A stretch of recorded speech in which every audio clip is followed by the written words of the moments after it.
right, everybody? Everybody having a good time? Ready to do, well, let's see. You're doing kind of admin, but kind of fun. Buying a ticket for vacation / work. Workcation. I'm gonna work on Demonopoly. Try and get that We're on a finished. scouting trip. Scouting trip. Perfect. Scouting trip. Information gathering. Exactly. Gotta suss out the vibe. Figure out where to live.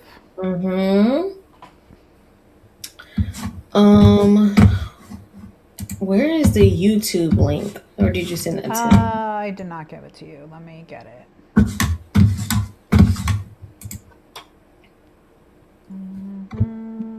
I'll put it in the chat here. There you go. Thank you.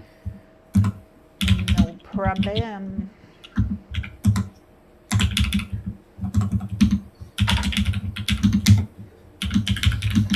And so I'm going to be working on Demonopoly, and I'm going to try and get it done tonight. That is what I would really like. And then if not, you know, whatever. But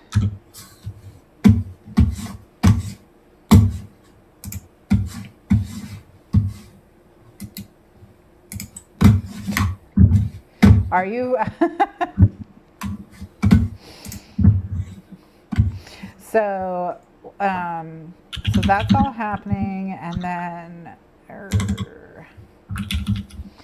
if I finish that quickly, I'm gonna maybe work on my handwriting, and then while I'm doing that, I'm gonna try to listen to the audiobook for Heated Rivalry, but I may also just not do that.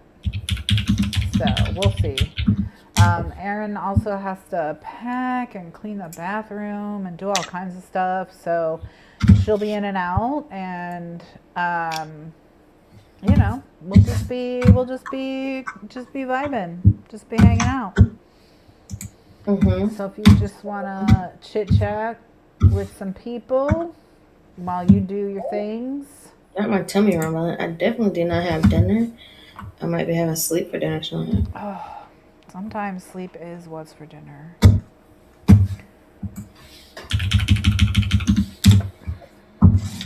Okay.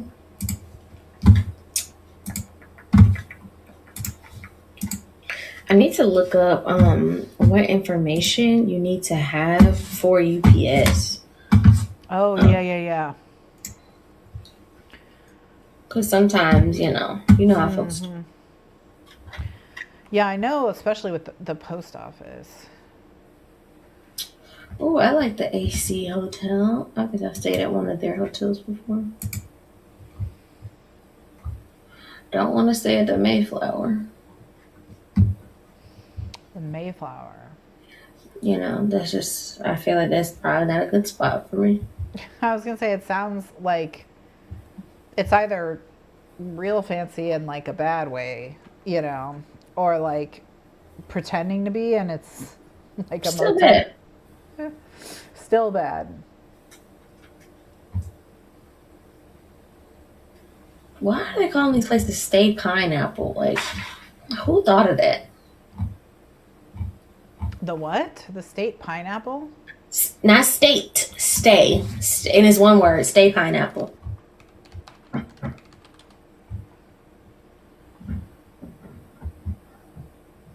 Huh. It's a thing. Mother. What? I wonder what that... The positive energy is working, ain't it? Yeah, I guess it is. I got a little boost. Because I'm wore out. I thought I had bought a wax melting thing. Evidently I did not. I bought an oil burner and a diffuser. But I do have 3 cents in here.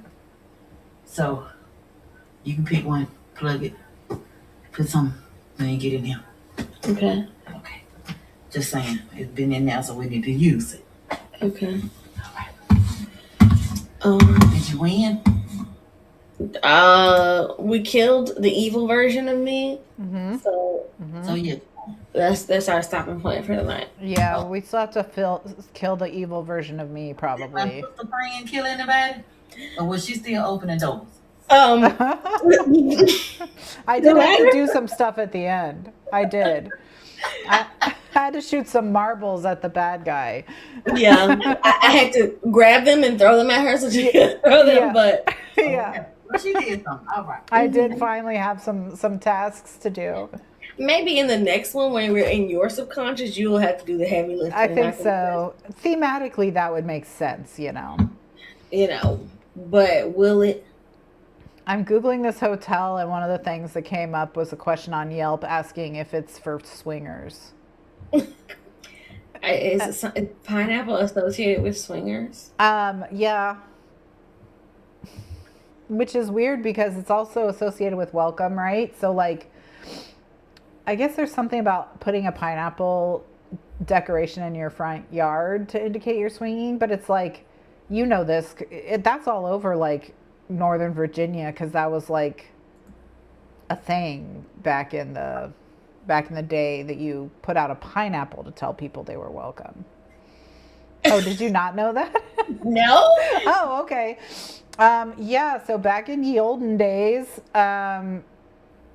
people would put if you got, I don't know, if like a boat came in, you would put you would put a pineapple. I mean, the way olden days, like colonial times, they would put pineapples out to say a boat came in, so everyone would know that they had like fresh food and stuff.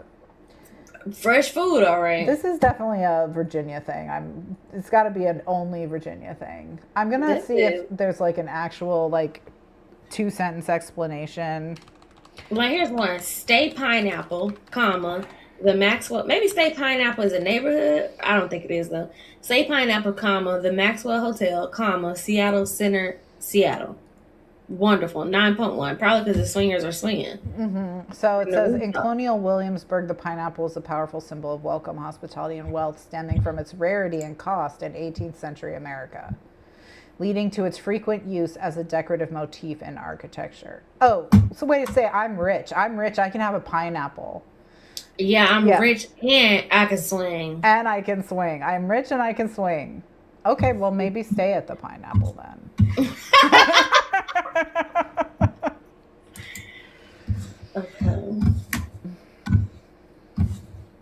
Okay, let's look at the photos of the Crown Plaza. Okay, this is nice.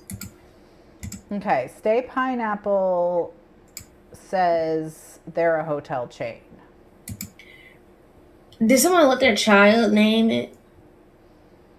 And they were like, yeah, we're going to do it. Yeah, someone was like, I really like pineapples. Can we name our hotel chain after pineapples? Or at some point, they took over a mom and pop and they were like, you know what? The last thing I need to sell is I need to have this silly little name thing in it. Because it's something, tradition, yada, yada, yada. Close to the link, beautiful views of the Space Needle. Okay, how much is that?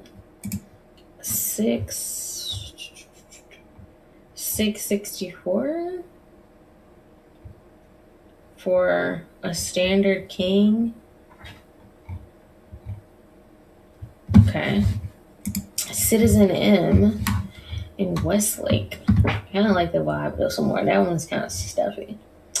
$536. Okay, and I do like the price more. King room, high floor. Okay, sorry. I clicked on amenities, and the first amenity is the naked experience. The naked experience, featuring cloud-like European-style individual duvets, cozy robes, and big thirsty towels, is easily the most comfortable you'll ever be in a hotel, and it's all crazy clean. So go ahead, get naked.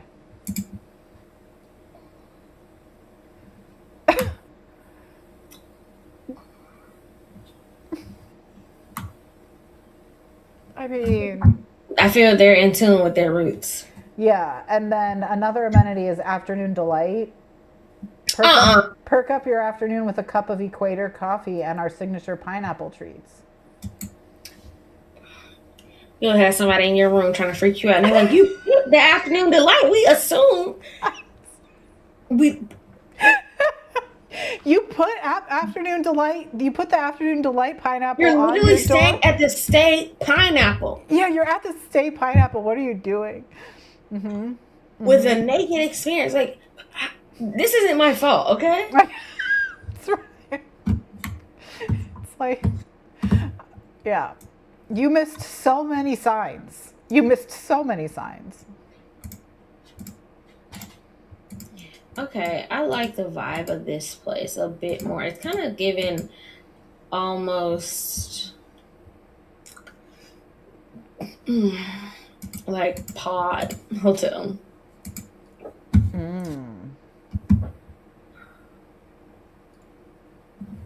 Okay, I liked about the property. It was quiet. The location was great. It was walking distance to everything I was visiting for or close to the transit system. Nice. Transit, close to transit is nice. For sure. Good as a solo traveler. Okay, this is the top of the list right now. Okay, let's look at AC Hotel. 562 European King. What's the difference between a European King? King Studio. A European king means it's not a California king, I think. Okay. It's just a king bed. It's just a normal king bed. Gotcha. Well, that's fine by me. Okay, this is cool. I don't like the vibe as much as the other place. It's a bit darker. But it has good reviews. Okay, and then let's look at an airport, like a hotel near the airport, and just commuting into the city. I wonder if maybe I should just like look at hotels in my little suburb also. Might be cheaper. True, you could, and it would also give you an idea of what you're looking at in terms of traveling in and around, you know, getting between like downtown and your area and things like that. I do remember from when I was there that the train to get to and from the airport is super smooth and easy. So that's nice. I was in South Lake Union. The hotel that I like the most right now is in South Lake Union. Which hotel? Citizen M, Seattle South Lake. I can give you the link.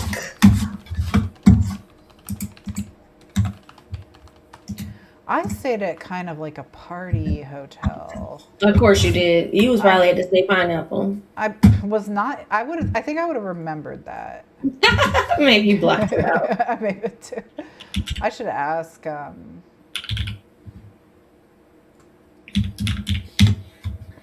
Booking.com. Booking.yeah. Did I stay at the Citizen Inn?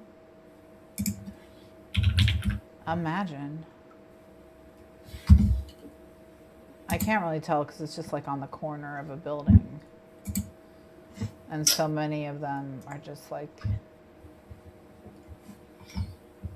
Okay, definitely a little bit cheaper. Probably also because these are more like not super fancy hotels, which is not, I necessarily need those. One of them is like the extended stay that I was looking at. Like live away suites. Oh,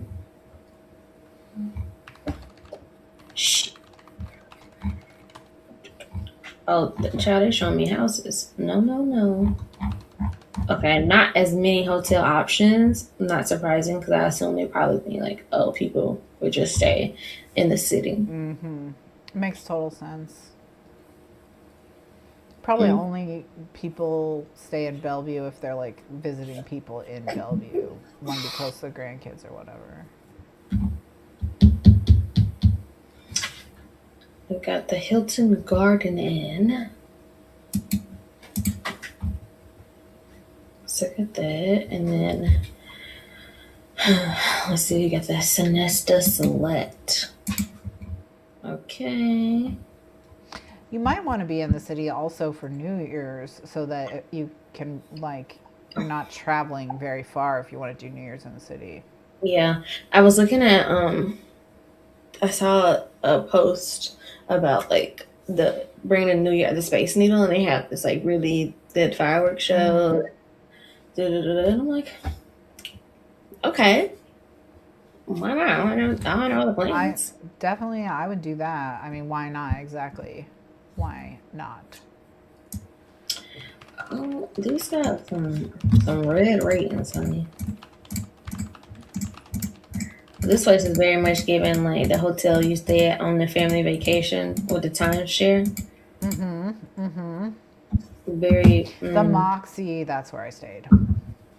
I did see that as an option. Okay. Okay. Oh, excuse me. This one is Studio Suite King, $446, and the one that I'm liking the most right now is $536, so $90 more. Did I really like AC Hotel? No, it's kind of dark. Airport Hotel.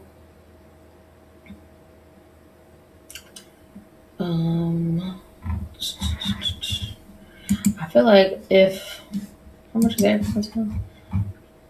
Airport Hotel is like $608, whereas the like mom and pop place, I suppose, it's like not mom and pop, but kind of $446. But it has an 8.1 rating. Not bad. That's definitely a geriatric pool vibe. Like I'm gonna be in a pool anyway. In December in Seattle, probably not. Probably not. You know. Yeah.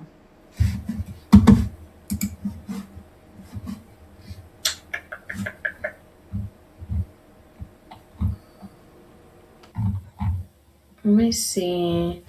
Show on map. I think I'll just stay in the city because I'll most likely I'll be staying in the suburb. I could stay in the city, but that's the question: is do I want to commute to work every day in the wee hours of the morning, or do I want to commute to the city, like downtown, rather on the weekends or after work or whatever? And I'm leaning towards the latter. Well, it's reverse, which is nice, you know, and also. It's a whole different ballgame with a train system that actually is like semi-decent, you know, to get in and out of the city. Let me go to like Google Maps and figure out how to map from. Hey, they probably have an airport shuttle. Most hotels worth their salt do. If you're at a place where people fly into often.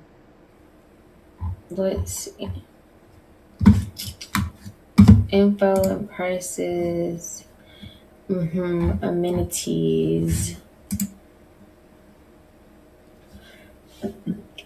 Oh, excuse me. Front desk services invoice. Check in from 2 p.m. Nice. Better than 4 p.m.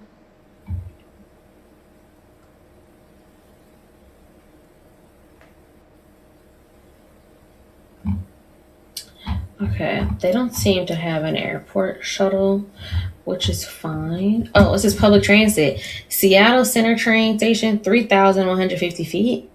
Okay. It's four train stations within a mile. Perfect. And SeaTac is 13 miles away. The whole time I was there, I took one Uber, that's it, period. The rest of the time, everything was walking or trains. So you can do a lot if you're near a train. How to get from SeaTac Airport I'm not really a person that's like, especially with 3 luggages, to be like, let me get on a train. That's fair with 3 luggages. But just in general, I like that fact. I'm used to, especially in Korea. Korea had the best transportation system. Nobody was even coming close.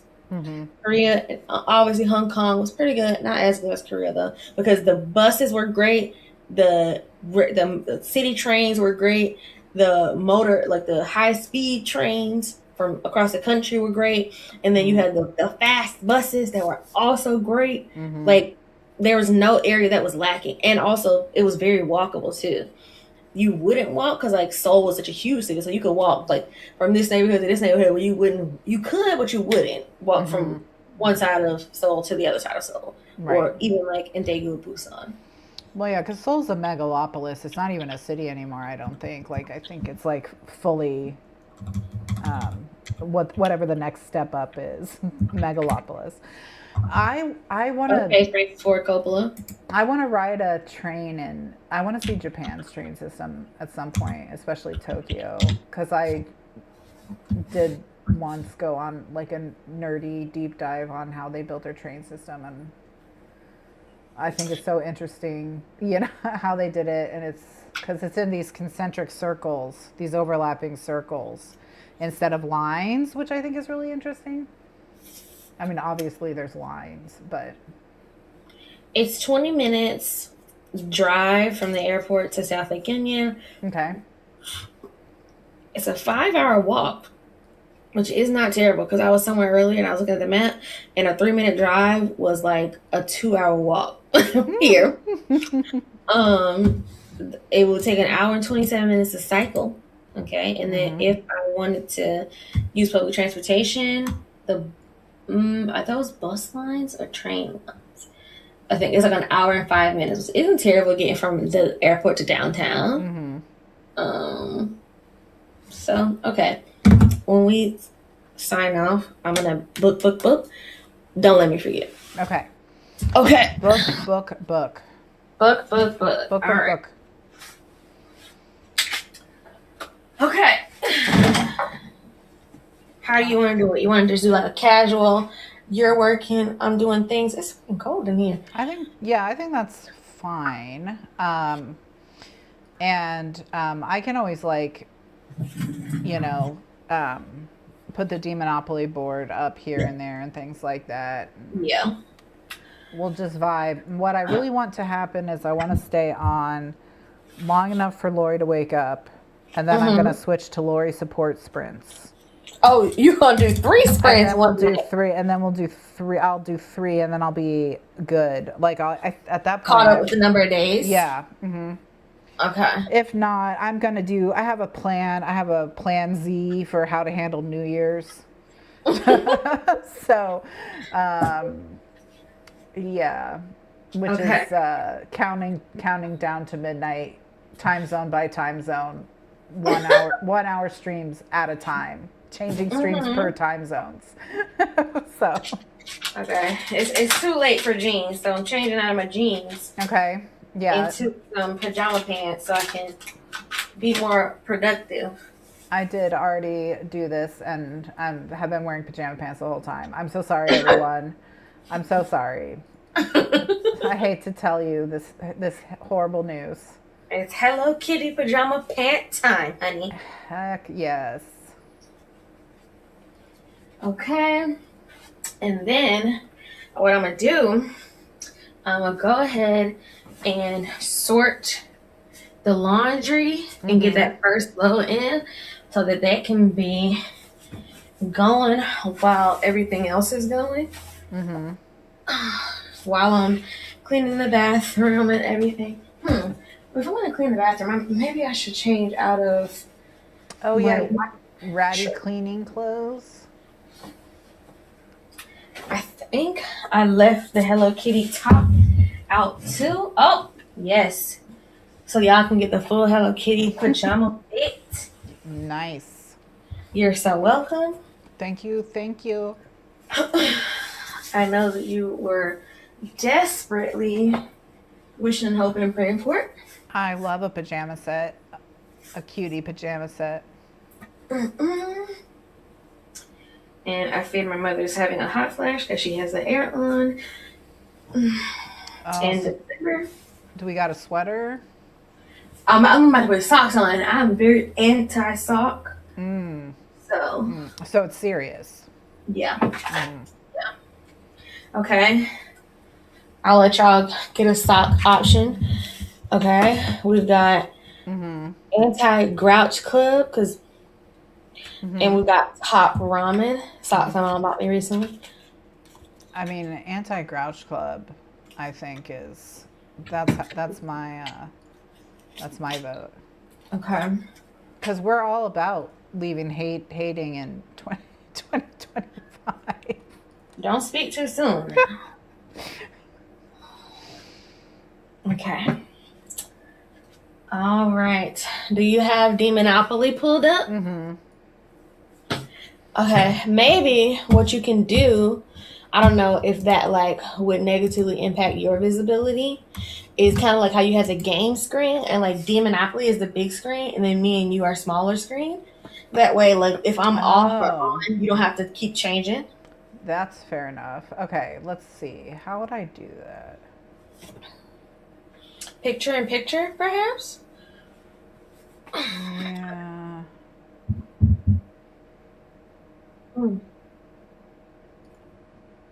I think what I can do, let me add Photoshop to my PlayStation. Oh yeah, here we go. This is gonna work, sort of. Okay.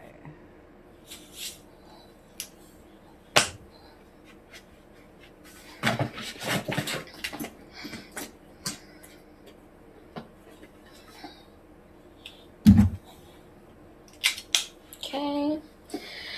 I'm in coffee clothes now. I might end up putting a fucking sweatshirt on. Because I'm just, trying to chill. I need to water the plants. Martha, who has been through the ringer. Martha has been through the ringer. And then I made it worse because I left her outside too long.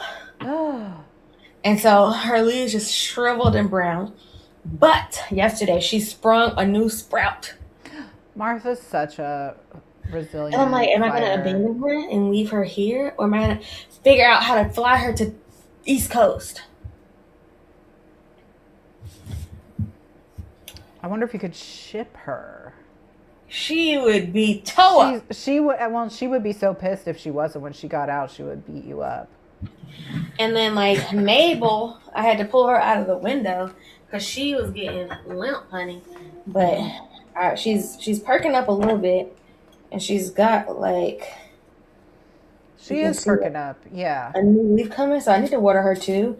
But I also need to get all the dead leaves off of Mabel and Martha. And water them both. So mayhaps, let's go analog because we're in our analog era. Yes. And let me grab this little notepad that I have on the desk.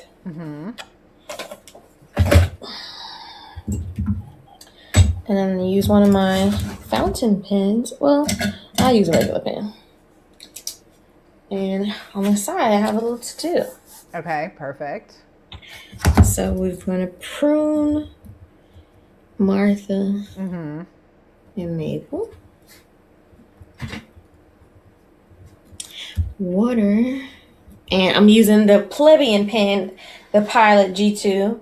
Not a Bic, so not like the bottom of the barrel, but close. The G2. Water, Martha and Mabel. Sort plus start laundry. We'll have clean bathroom mirror. Just to get me started with not too much. And then we'll have sweep bathroom pour. Excellent. Okay. Awesome. And do you have like travel stuff? Like while you're in the bathroom, can you pack your travel toiletries, things like that, or? Um, Probably not. I have some stuff that I like still haven't unpacked from Atlanta. But I didn't fly, so I gotta think about like the fact that I'm flying. So Yeah. okay. All right, I'm gonna turn my mic off because I'm about to make a whole bunch of noise, and I'm Okay. gonna get.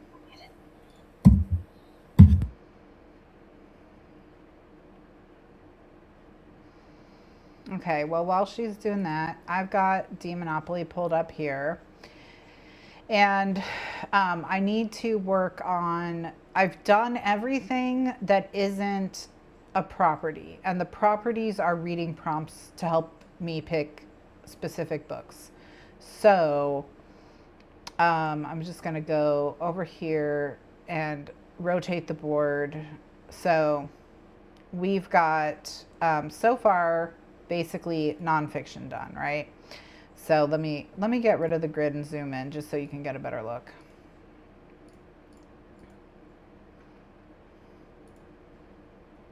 All right. So I've got here memoir. This first section is nonfiction, and I've got memoir and practice. And essentially, memoir is self-explanatory. Memoir is one of my favorite kinds of nonfiction. So I enjoy a memoir, and I have a stack of like kind of heftier ones, like Barbara's memoir, that I have just been avoiding because of kind of like their length and they're a little bit intimidating. So this will prompt me to just pick up a memoir. And then practice is a little bit more specific. Practice is to use any nonfiction books that I have gathered because I wanted to learn something from them, whether it's like a cookbook or I have a book on sewing, a beginner sewing. I have a book on handwriting improvement, things like that. So it's just to read something from a book I bought for that purpose, but also to put it into practice to do the thing. So that's what that one means. Okay. So that's practice down there. And then income tax and page count under 150, that's the railroad. Destiny awaits is chance. And so this light blue, what I don't remember is what this light blue is necessarily. So I just need to remind myself what genre I put there. And I'm pretty sure it's literary. Yeah, it's literary. Okay, so this is literary contemporary. So I need to come up with three prompts that will prompt me towards literary fiction or contemporary fiction. Also maybe classics will be in here. Maybe for this one, or like for any of them, you can have like a supplementary wheel, or it can be a prize spot. And it can be Booker, Women's Prize Fiction, National Book Award. I'm sure there's like a Translator's Prize or something. Because you have a lot of books that you've read from those lists, right? Yeah. Prize is a good one, and Translated is a good one. And then we just need a third. But those are both great. Especially prizes, because I don't even know what won anything this year. Like, that's how checked out I am of contemporary, and that's probably kind of my favorite genre, I guess, if we had not my most read genre for sure in a normal year, which, you know. You can also do book club, Oprah, Reese, BMA. Maybe I'll do Celeb Rec. Yeah. Or something like that. And then that could be Oprah, but it could also be Obama. Yeah. Yeah, exactly.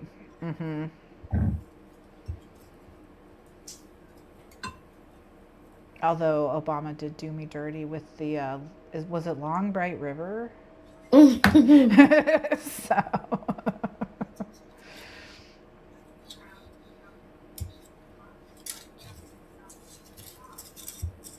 If you're wondering what I'm doing right now. Oh, you know what? I didn't mention Ellie. Ellie's probably awake. Oh, yeah. Our European crowd. So Ellie, Ruthery, Angela. I need to add the European crowd. Because they always are like, they don't get to They continue. don't. It's like 6 o'clock in the morning, so not quite yet. Yeah, but some people are But up some of pretty them are early. up. Yeah, Angela gets up pretty early for sure. I'm gonna DM Lori and tell her the second she signs on to Discord. I want to know about it. Okay, Mabel has been pruned. Now, should I throw these away or should I use these cuttings as like fertilizer? Just put them in the dirt. I would put them in the dirt. Okay. Let her keep a little of her. Oh my gosh, Steph's on chapter 12 of Stormlight. Stormlight. Mm-hmm. Okay. King Elokar, and so it's still. Oh, Angela's up. See? Angela. Okay. No. Be right back. I'm gonna prune Martha. Okay.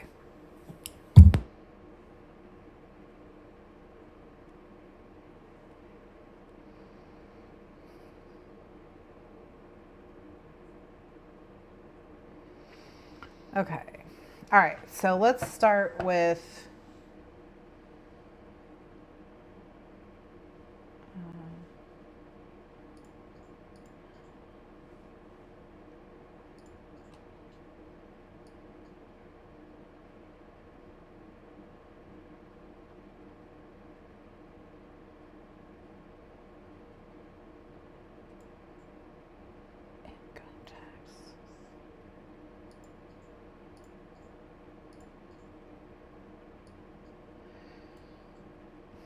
Okay. I'm just, I have to be really precise with how I organize the layers on the side because, as you can imagine, this has a lot of layers. So it's very difficult for me to find the layer that I'm looking for if I don't like keep this pretty. Okay. All right. So the next one is going to be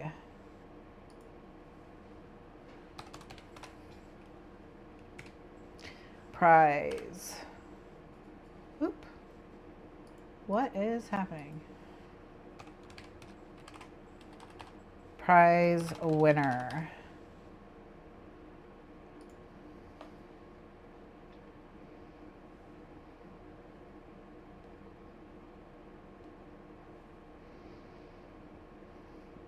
Okay.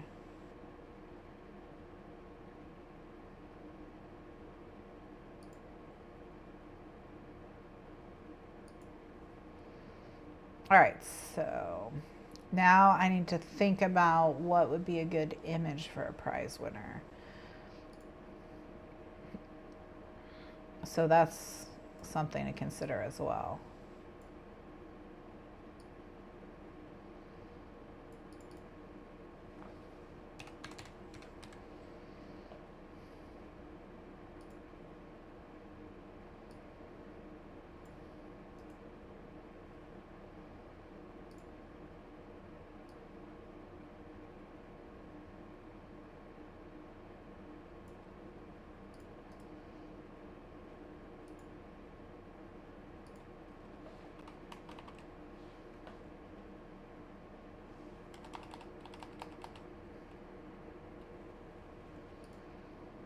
Okay, and then we're going to duplicate that layer, and it's going to be winner.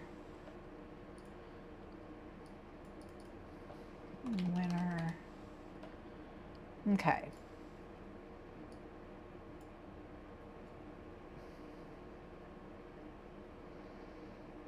So now what we need is to pick an image that kind of says prize winner. So I'm just going to kind of click through.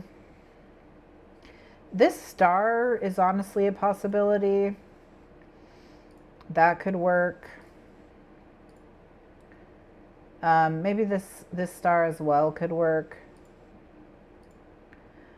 Just trying to think of what says you've won. I mean, a little statuette of some kind could work.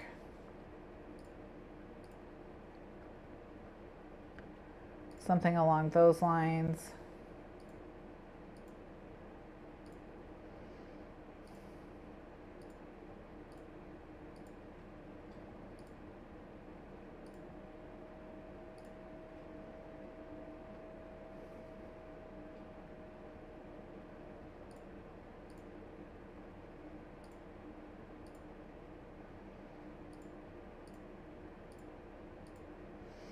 Or something like academic, something with like an idea of judgment or a jury, something along those lines.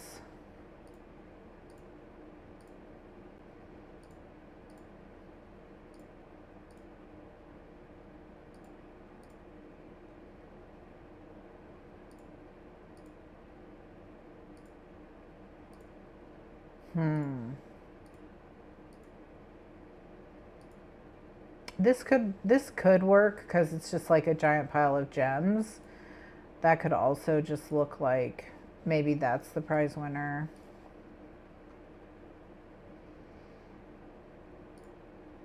We got this heart here.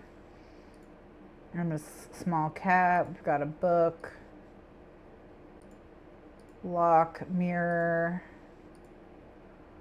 Cupcake is a good prize.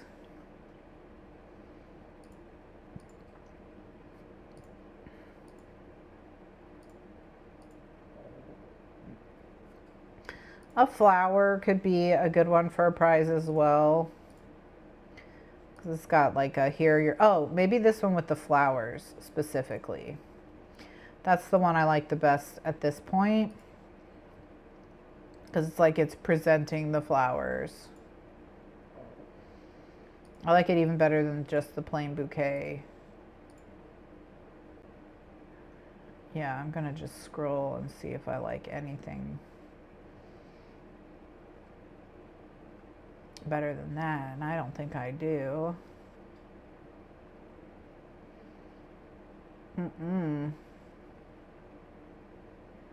Okay, so that's it. We're gonna go with the ghost that's got the roses, which is this one right here.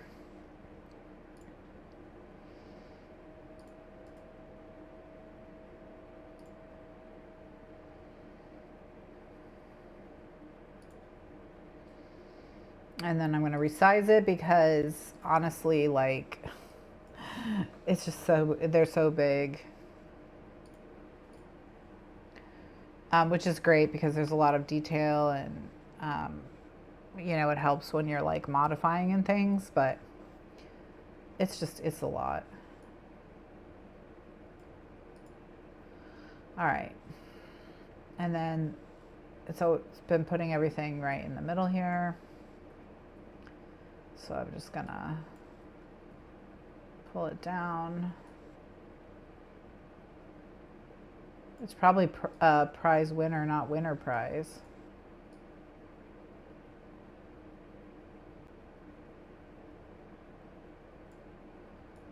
All right.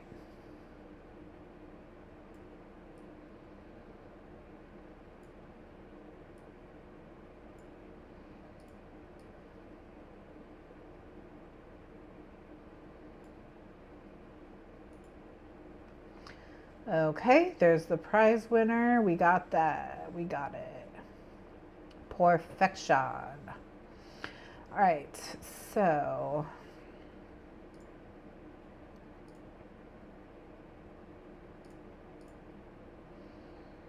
I'm just gonna find this ghost's lair and move it.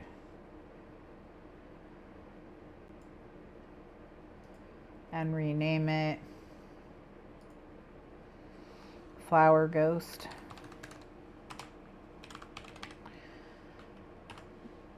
Okay.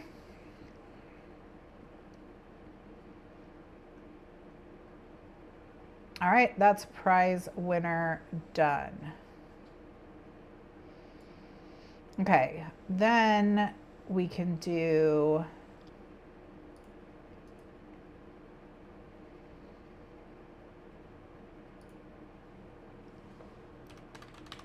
We're going to do Celebrec.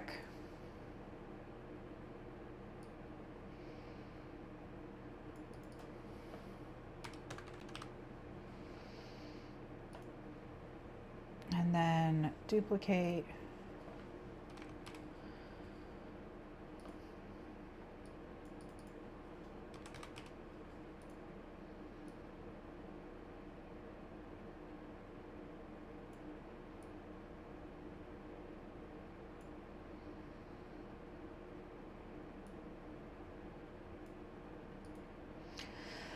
And now we'll just go through sort of a similar process of finding an image that kind of says to me Celebrec, you know.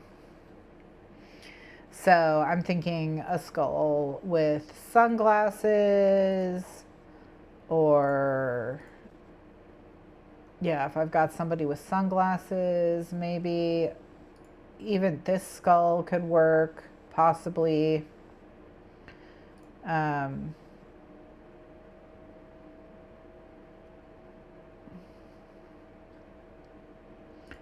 Something about this puffer jacket has kind of a celeb vibe to me.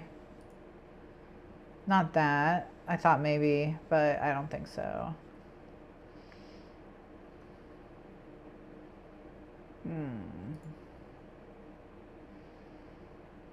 One of these things with a heart could be like it's offering a heart, like offering a recommendation. That's certainly a possibility.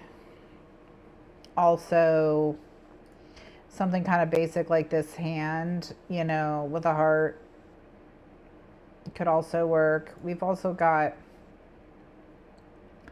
this skull with the flowers. But it's like I want it to seem like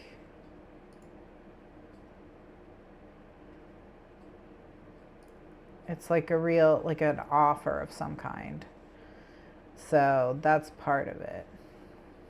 Have we gathered any more of the Europeans? No, but then I also was just working, so I didn't attempt to gather them. Okay, I've pruned and watered Martha. I gave her some plant food and some coffee grounds, and now I'm about to do the same with Mabel. Hold on, let me actually just grab the plant food. I'll take a picture so you can see her progress.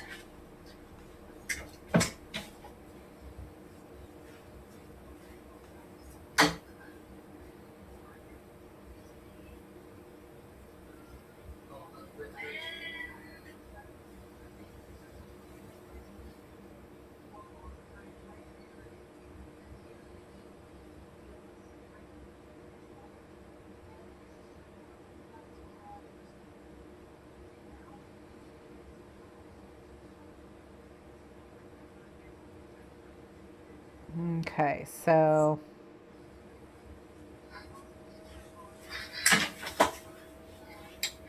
okay, plant food for Mabel, and Mabel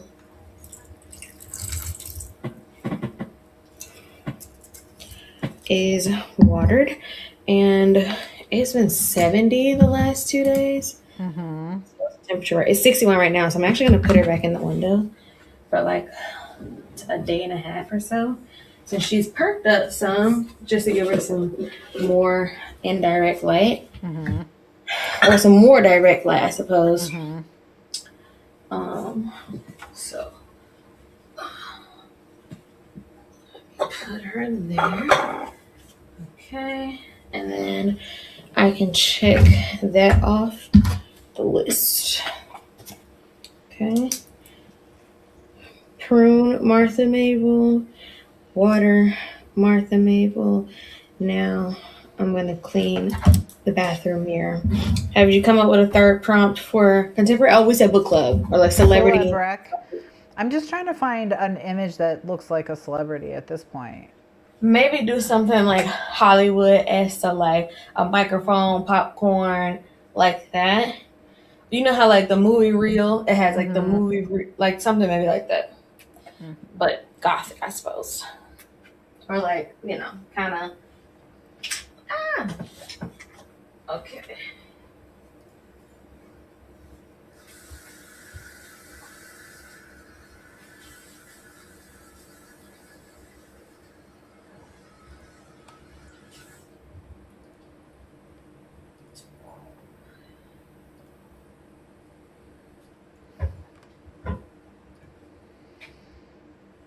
All right.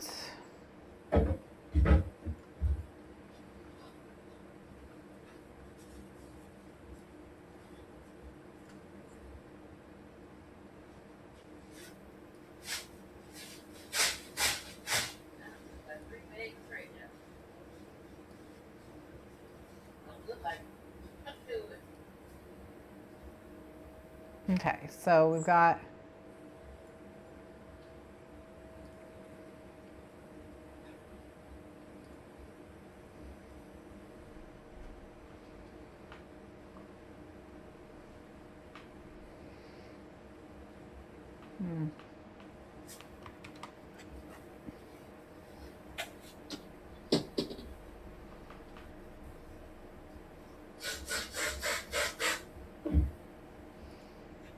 all right.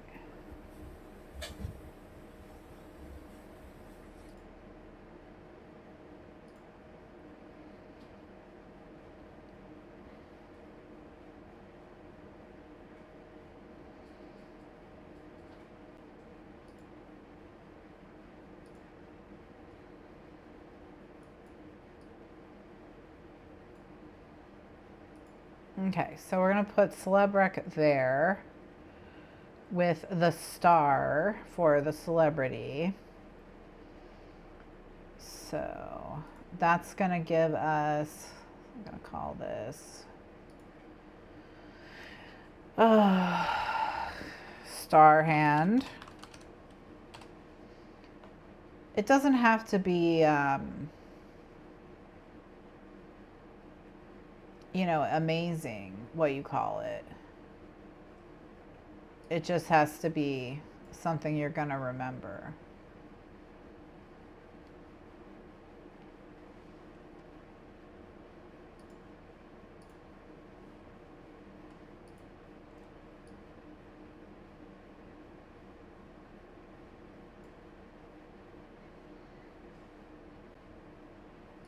Hall mirror, also clean. All right, bathroom mirror clean, hall mirror also clean. 2 things checked off the list. Okay, now I'm going to start sorting the laundry. And where's the lighter? So I can burn a little candle. For the vibes, the vibes. You have your one of your coffees right here. I'm so excited. Oh, it's so pretty too.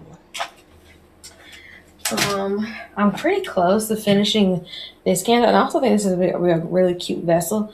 I probably won't be able to use it now, but cute vessel. It is cute.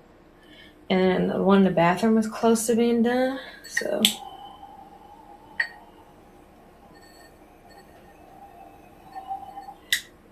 I might actually have to get like a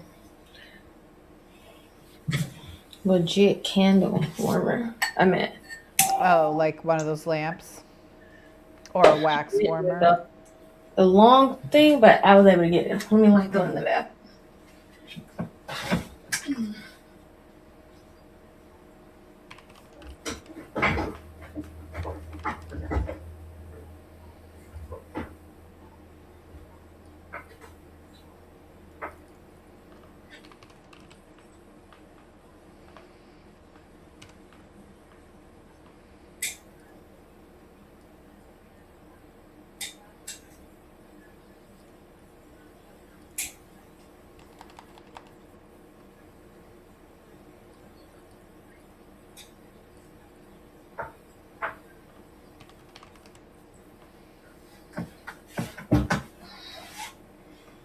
Okay. Candles lit.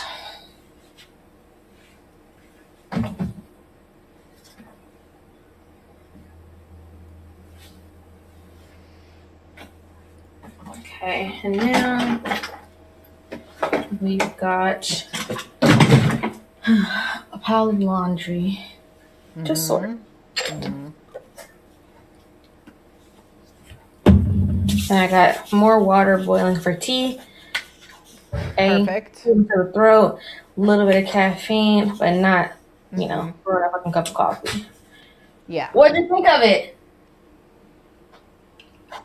I think it's awesome. I just think it's too big, but I'm gonna make sure. I'm trying to figure out what else I got to do with it. Okay.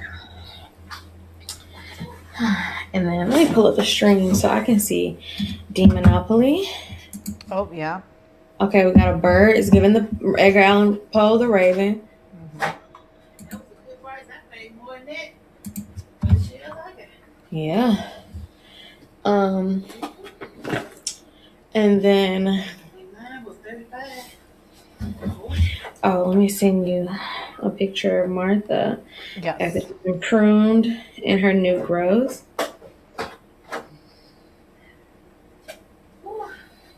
So happy for Martha. Oops. Wrong Monopoly board. This is the original / ugly version. Not nearly as cutesy. She's very resilient. She really is. For to be a plant that I got at fucking Target. Mm-hmm. Costa Farms will be seeing me again. You can't attribute that also to your wonderful mother. Girl. I'm just saying. I got out of breath right here and I heard you. Uh-huh. Ooh.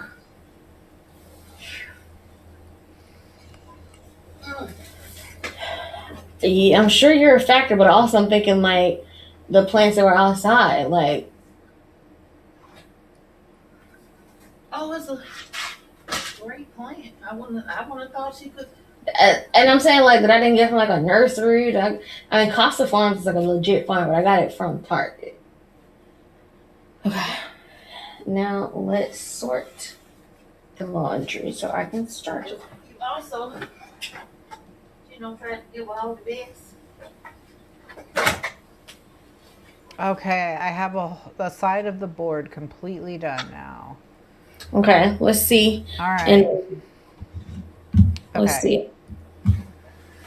Okay, translated, Destiny Await, Celeb Rec. I definitely went too far in. Okay, here we go. Okay, white stuff. Okay, looking good. Mm-hmm. All right, so we've got, we got to start by summoning your demons.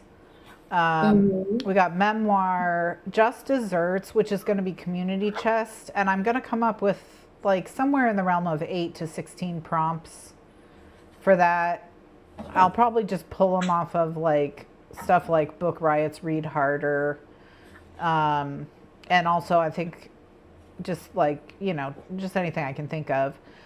And practice is just like I have to implement something I learned from a book. Mm-hmm. Which is like cook a recipe, whatever. Income tax is the most recent purchase. I have to just read my most recent purchase. Mm-hmm. Page count, which was the railroad, is under 150. Then we have prize winner. Destiny Waits is chance. And in chance, I'm going to put, I said like 8 things that I feel like I want to read, but I'm not excited about it. But, mm-hmm. I'm tired of kind of dragging around the thought of reading them around. So maybe like a just exploding book. I got 2 ideas.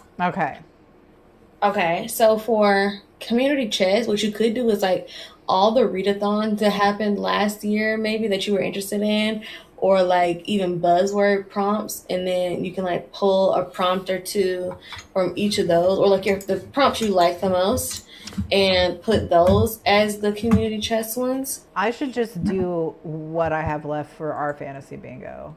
Yeah, yeah. You could also do that for the chance one because it's like I'm not as excited, but you also for chance it could be all sequels. Well, and I also thought about stuff from the wheel for chance, Mm-hmm. like putting it half serious stuff and half silly stuff, so that it really does feel like you don't really know what you're gonna get. Like sometimes you're gonna get like Neuromancer, and sometimes you're gonna get like kidnapped by the Demon Queen's ex-boyfriend or whatever. You gotta put a Chuck Tingle in there. A Chuck A Tingle Chuck and like a Tingle. Quan Mills, like just Yeah. for. I can't read it. Erin. Imagine. Erin. You would have to like, I'm gonna get high and I'm just gonna clock in. I would have to obliterate my brain. Let it take me away. Just take me away. Just wash over me. Yeah.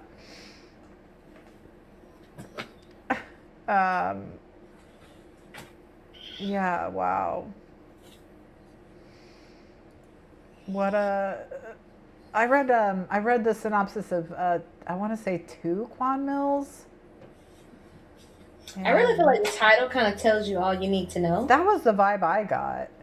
Yeah. Yeah. Like that's the complete vibe, but it's also like what if it's like incredibly written, kind of like Chuck Tingle. Like maybe his books aren't incredibly written, but he has serious novels. He has serious novels. Chuck Tingle. He really won a Hugo, I think, or he was nominated for a Hugo, something like that. So like he was nominated for a Hugo. Yeah. Was it a joke? Sure, but it happened. It still happened. They got enough people on board, So, okay, so now we're into romance, and look at my sport demon for sports romance. Okay, let me go look at them.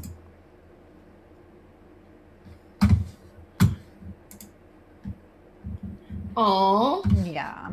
It kind of looks like one of the charms we were looking at. It does look like one of the charms.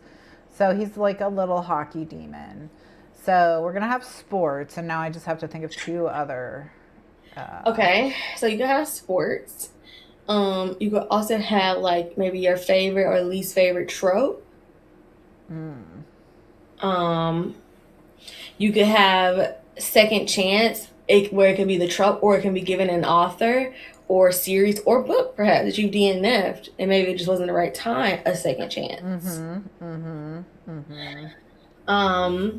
For romance, you could also do like a rainbow because that is like the one genre where you could find a romance every color of the rainbow. Yeah.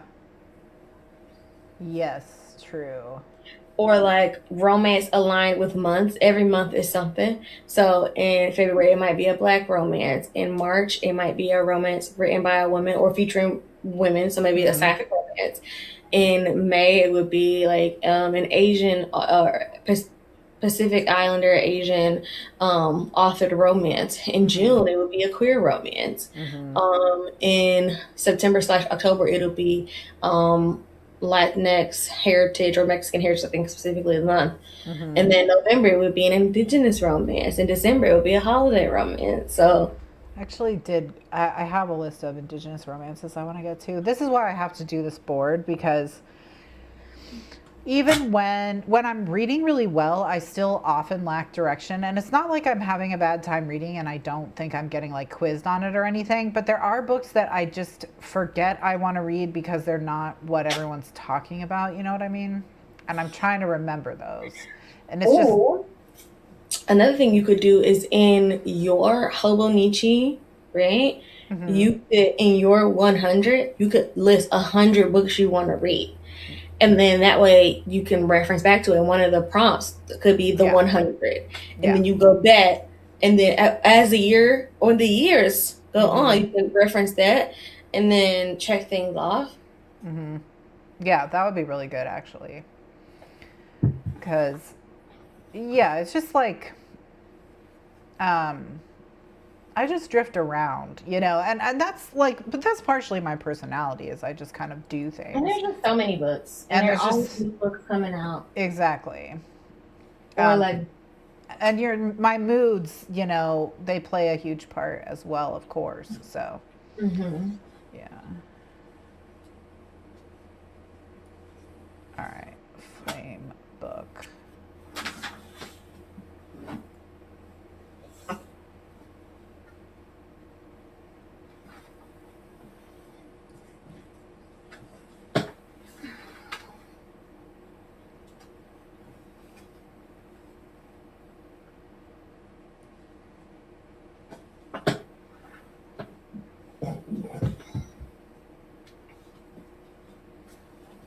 Oh, I wonder, do we have anybody in Australia? Not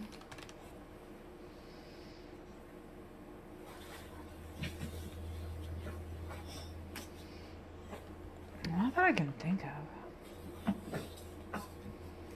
I still miss Nicole and her books. I hope she's doing well. Oh yeah.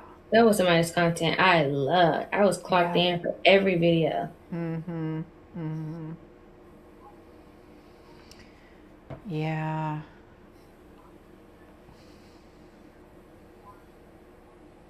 I miss when people just drop, you know. I know that's not the thing here, but when people just drop off like out of nowhere and I'm like, what happened to them? Whatever happened to them? Come back and just tell me you're cool, you know. So. And then some of the real serious ones, they didn't delete the Instagram, like what Noelle. Mm-hmm. Noelle was like, bye. Yeah. Whitney Novels was gone for a while, but then she came back. Naya Reason Smiles just disappeared from the face of the earth.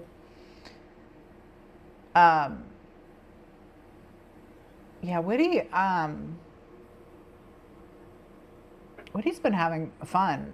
Like that is Witty Novels. That's a channel where fun appears to be happening, which I always appreciate.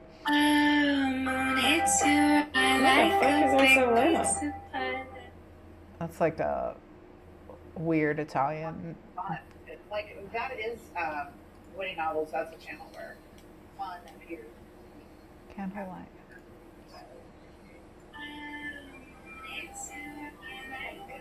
Okay.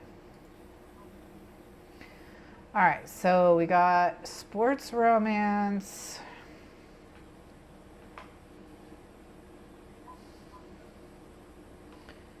I should do something for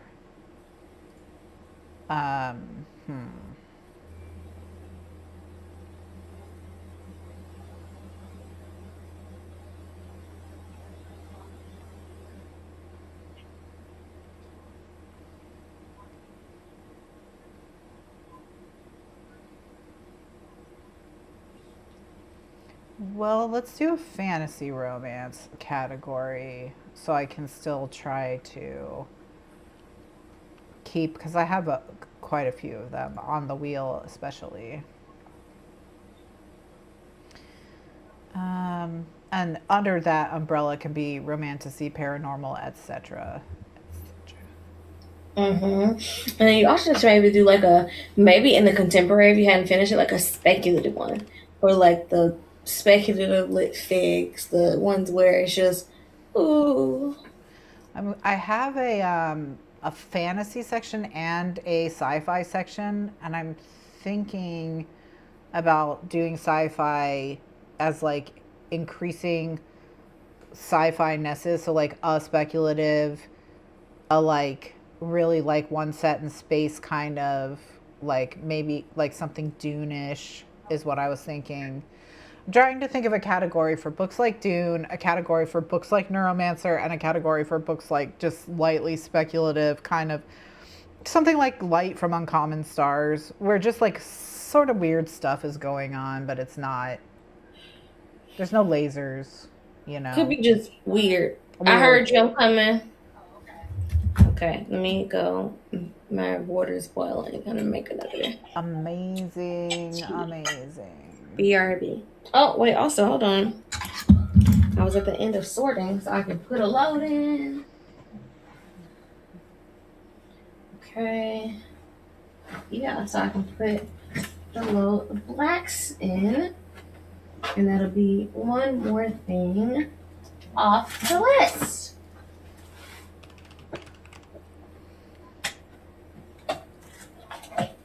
Would you look at that? Another thing off the list. Okay. Hell yeah. Be right back. Okay. All right, friends. So we're looking for something that says fantasy romance. So we have this, which we have like a little scroll with a heart. You gotta do, or maybe this one, the iconic one with the anatomical heart and the knight, the sword going through it. Like That's just fantasy romance.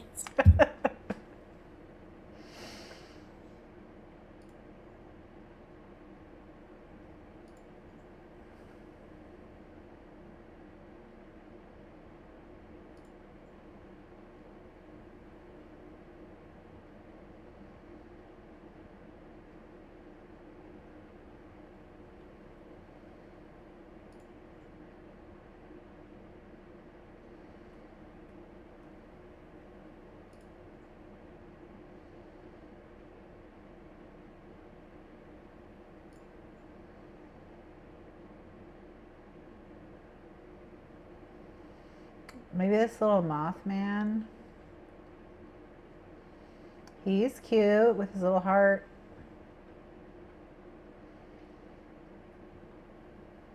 Oh, I know who we can use.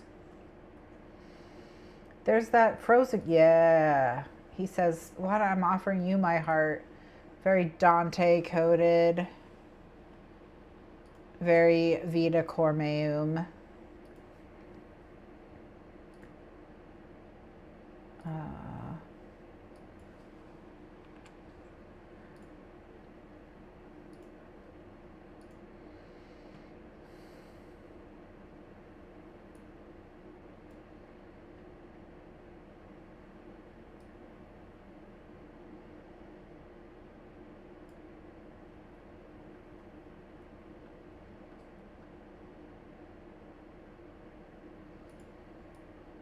Okay.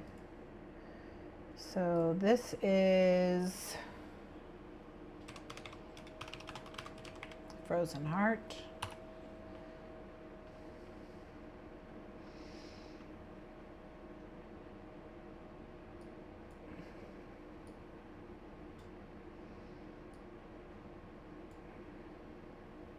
And we're just going to bring him back down.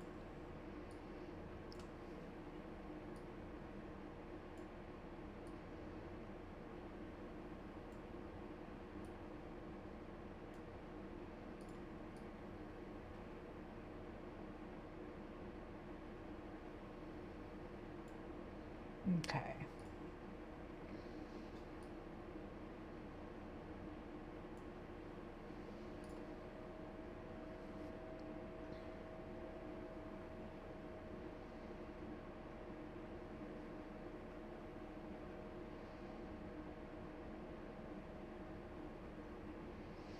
What I might do to give a little bit more of a fantasy vibe is see if I can easily replace the heart that skeleton has with this heart.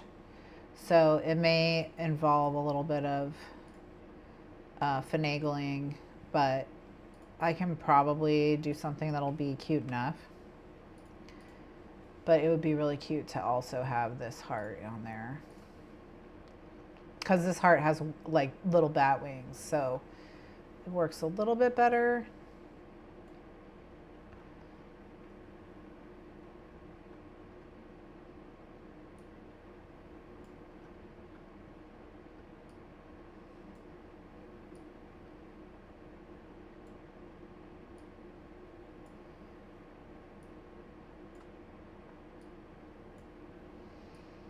Okay.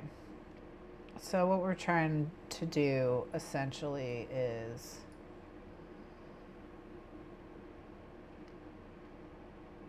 and this is why it's important that I have to like meticulously name all these layers and such, because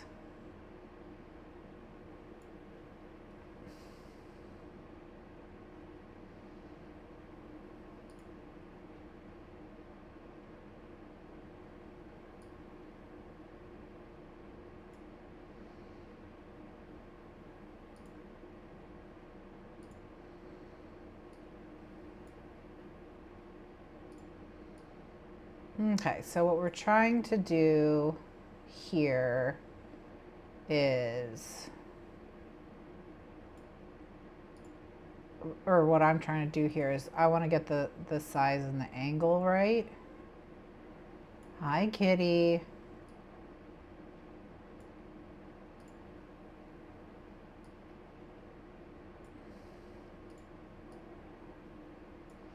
All right, I'm going to zoom in so this kind of fills the screen, and that'll make it a little easier to work with. All right. Okay. All right, so now what I'm going to do is I'm going to zoom way in on this heart right here. And I am going to paint out the frozen heart. Oop. Sorry, I forgot I have this giant brush.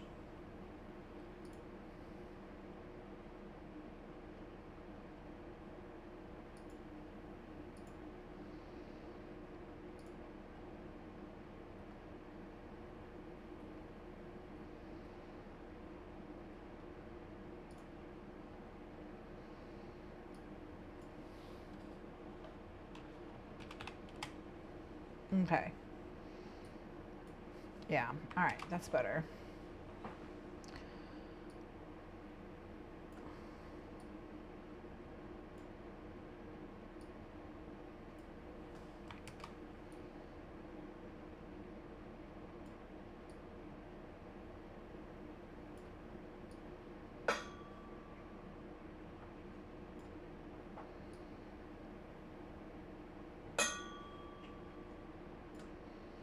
Okay. Hi, kitty. Hi.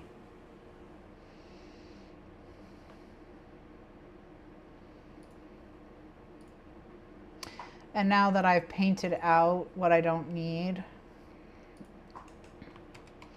I can go through and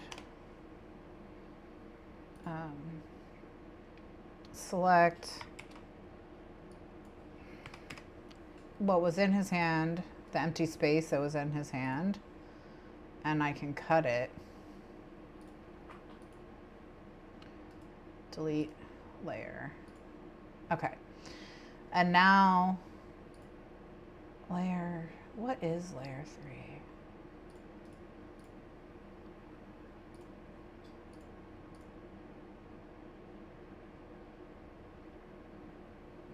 Oh, here it is. Okay.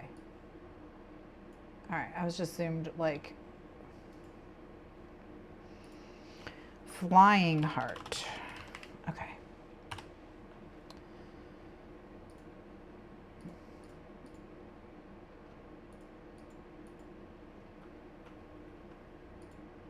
Okay. All right. So before I delete this, I need to merge it into this.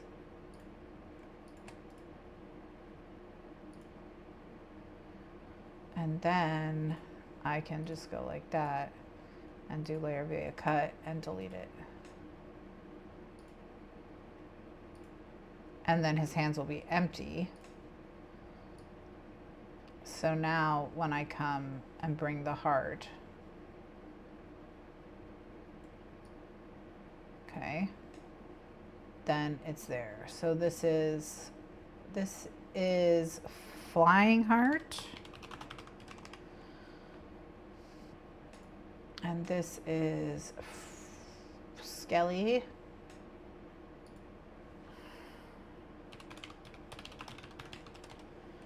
Okay.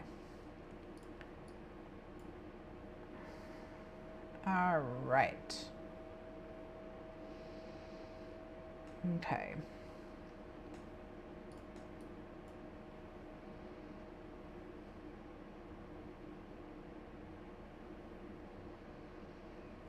Okay, so now I'm thinking that I maybe want to try and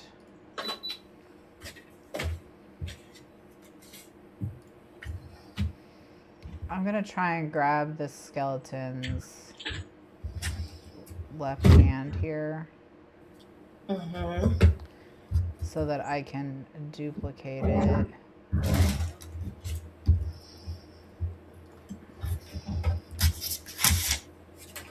And put the it's heart. So funny sometimes seeing when you use stuff and then when you don't, because like this little notepad that I bought, I was like, this is gonna be perfect to have some on my desk. This is the first time I used it. This says October.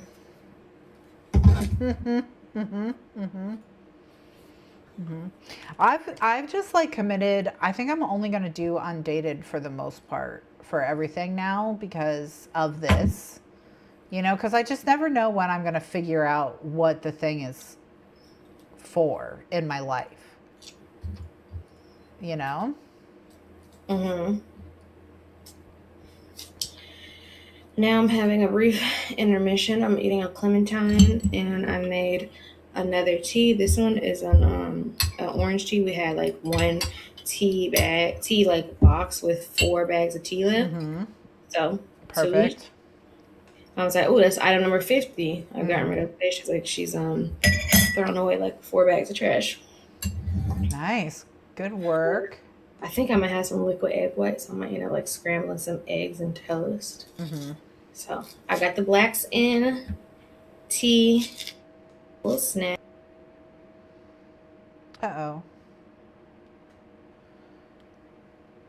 Something happened to you. Let me find out what's going on. It could just be, I think it's just me. Or, well, I mean, I know it's obviously on my end, but what it is on my end is another questione. All right. I think you should be, but yeah, you're back now. Look at me fixing problems like quickly and stuff. I've learned so much from doing like 1 million streams in 3 weeks. You know, did I need to make this so hard for myself? Not really, probably. But here we are, you know. Will a lesson be learned? Will a lesson be retained is a better question. Yeah, that's a better question. A much better question.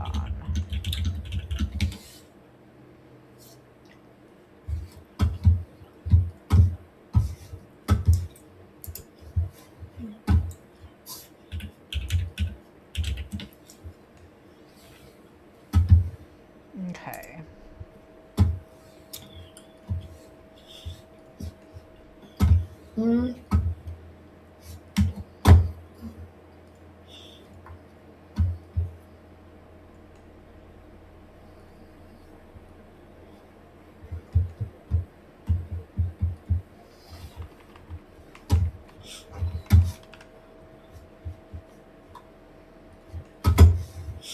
Okay. I'm going to start planning for a TikTok. Oh, I love that. I'm excited. Let's skip December, but also don't shit come out in December anyways. No.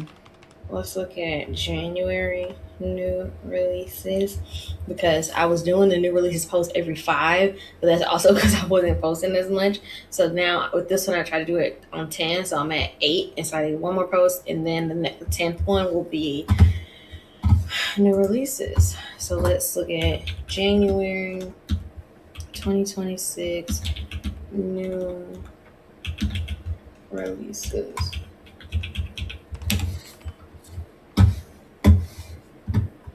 I've been seeing a lot of people talk about Vigil by George Saunders. Oh yeah. I want to read the Bardo, Lincoln and the Bardo. I was just about to say, like, I've heard that name so much, but it's not a book title I can immediately think of. That's what. Yeah, that's the one I know them from. Okay. Jared really liked it, and Jared and I are turning out to have pretty predictable, similar likes and dislikes. which is good for me because Jared isn't illiterate right now. So, you know, when I come out of it, like, I'll be fine. I'll have plenty to read, you know. Okay, simplify that layer for me, please. Thank you. Katie DNF sword catcher, and I'm not shocked. Oh. Did Katie like Dungeon Crawler Carl though, right? Wait, Katie Discord, That's, yeah. Sword Catcher, adult debut, it would have been an adult debut. It would have been such a better book if she had followed them from when they were kids. That was like even just that chapter, like it was so much richer, and like skipping that's also part of the reason why Farseer works so much. Yeah. Whatever. You can't save everybody, honey. Cassie Clare is an author I've never read from. And I think about the one, is it Infernal Devices? Okay, you gotta have a square now that's like boat. It's a boat. And it's like books I missed the boat on. Books that were really popular on BookTube or on Book Talk or just in the cultural zeitgeist previously. And it's like I hadn't read it, and you know, maybe I will now. Oh my gosh, there's so many. Like Hunger Games is another one. I have some like real embarrassing ones. Okay. Oh, Jeanette McCurdy's like fiction debut comes out in January. I'm gonna read that because everyone's being weird about it online, and I am gonna read it, and so I can just definitively say whether or not they are like they're being freaks or not. Because like you haven't read it, you have no idea what is and isn't being glorified. But also like, okay, so help. This is nitpicky. I don't care. I'm not gonna do that. That's weird. Okay, never mind. I moved on with my life. Thanks for your help with that. So welcome. Anytime.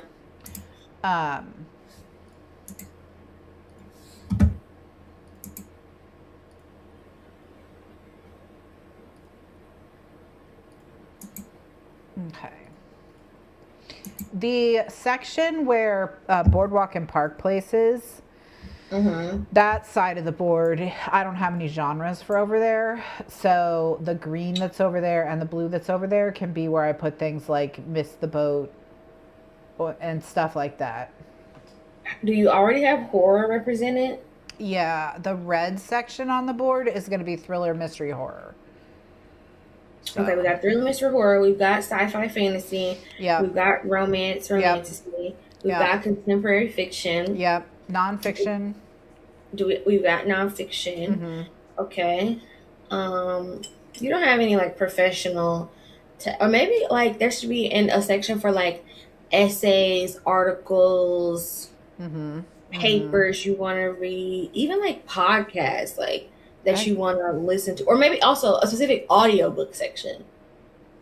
Maybe green should be audio, and then like literally like your Audible library, and maybe like that section could be also you have Libby like specific because there's a timeline for those. I'm gonna make the green stuff I own because the stuff I'm the worst about reading is stuff I own. I think it has to do with. Things stay on my mind until I read them or buy them. When I buy them, they leave my mind. The urgency goes away, and I like. So that's why I stopped buying stuff, right? Because I don't read things I buy. I read things I don't buy, and so. But I do, of course, have a ton of things I bought over the years before I stopped buying books. So one could be audio, one could be ebook, and one could be physical. And that's green. So that's great. And then blue can be, Park Place can be stuff I missed the boat on. And then I just have to think of something for Boardwalk. Okay. Are you going to set 2026 TBR? Not other than trying to finish our fantasy bingo in the first quarter of the year, which is already a pretty hefty TBR since like I've read like, I don't know, 10 of those max. Do you have a lot of books from like the Goodreads Choice Awards that you were interested, kind of like Steph, and like have a moment like that? Oh, that could be. Or also, we already talked about Miss the Boat, but there you could do. I literally just had it on the tip of my tongue. I said Miss the Boat, and then your Goodreads Choice. Sequels. You know, I'm always there for sequels. Sequels, actually, maybe Boardwalk should be sequels. Now, I don't have a huge problem with sequels generally because I tend to just start at the beginning of something and just read it until it's done. However, you know, there are a few series I have started that aren't finished that I need to keep track of, like Shield of Sparrows, and one. Do we have a new release one? Oh, maybe new release. New release or just hype. Like Heated Rivalry wasn't a new release, but right in this moment, it was just incredibly hype. And so it's like, yeah, I want to get in on that. Yeah. Because it is fun to be, when everyone's kind of going through something together, it's really fun. I've decided that I'm going to, like, personal curriculum. We do need to outline our January personal curriculums. But I'm going to do, like, a quarterly curriculum for my reading. And I'm also kind of going to put Patreon in that. And, like, for the first quarter, January is going to be rereading. Because there's so many books that I want to reread. And also, like, life is going to be so...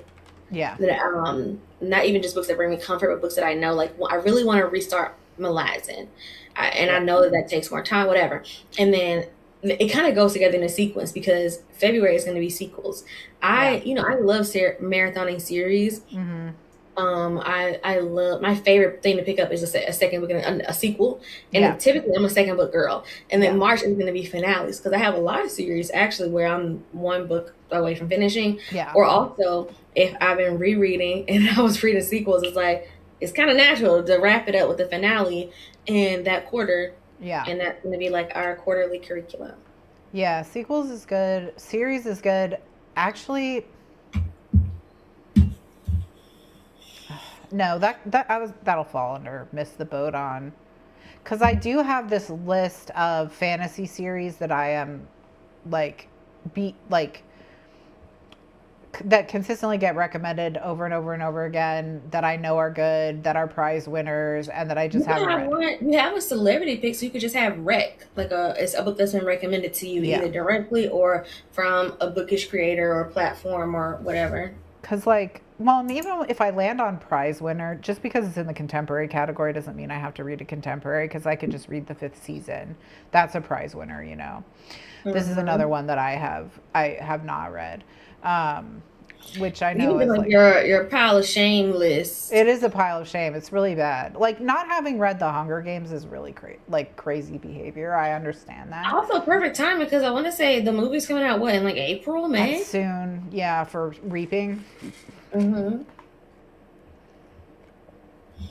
It's so interesting, the fantasy like icks that I have, because I feel like the ones that I hate are like some of the I was literally reading a synopsis. I'm looking at like books in January. On a deadly mission to kill the mythical beast that's haunted her woods, I immediately clicked on. I hate the woods. I hate a fantasy wood. Ugh. The woods are really. We've had very bad luck in the woods.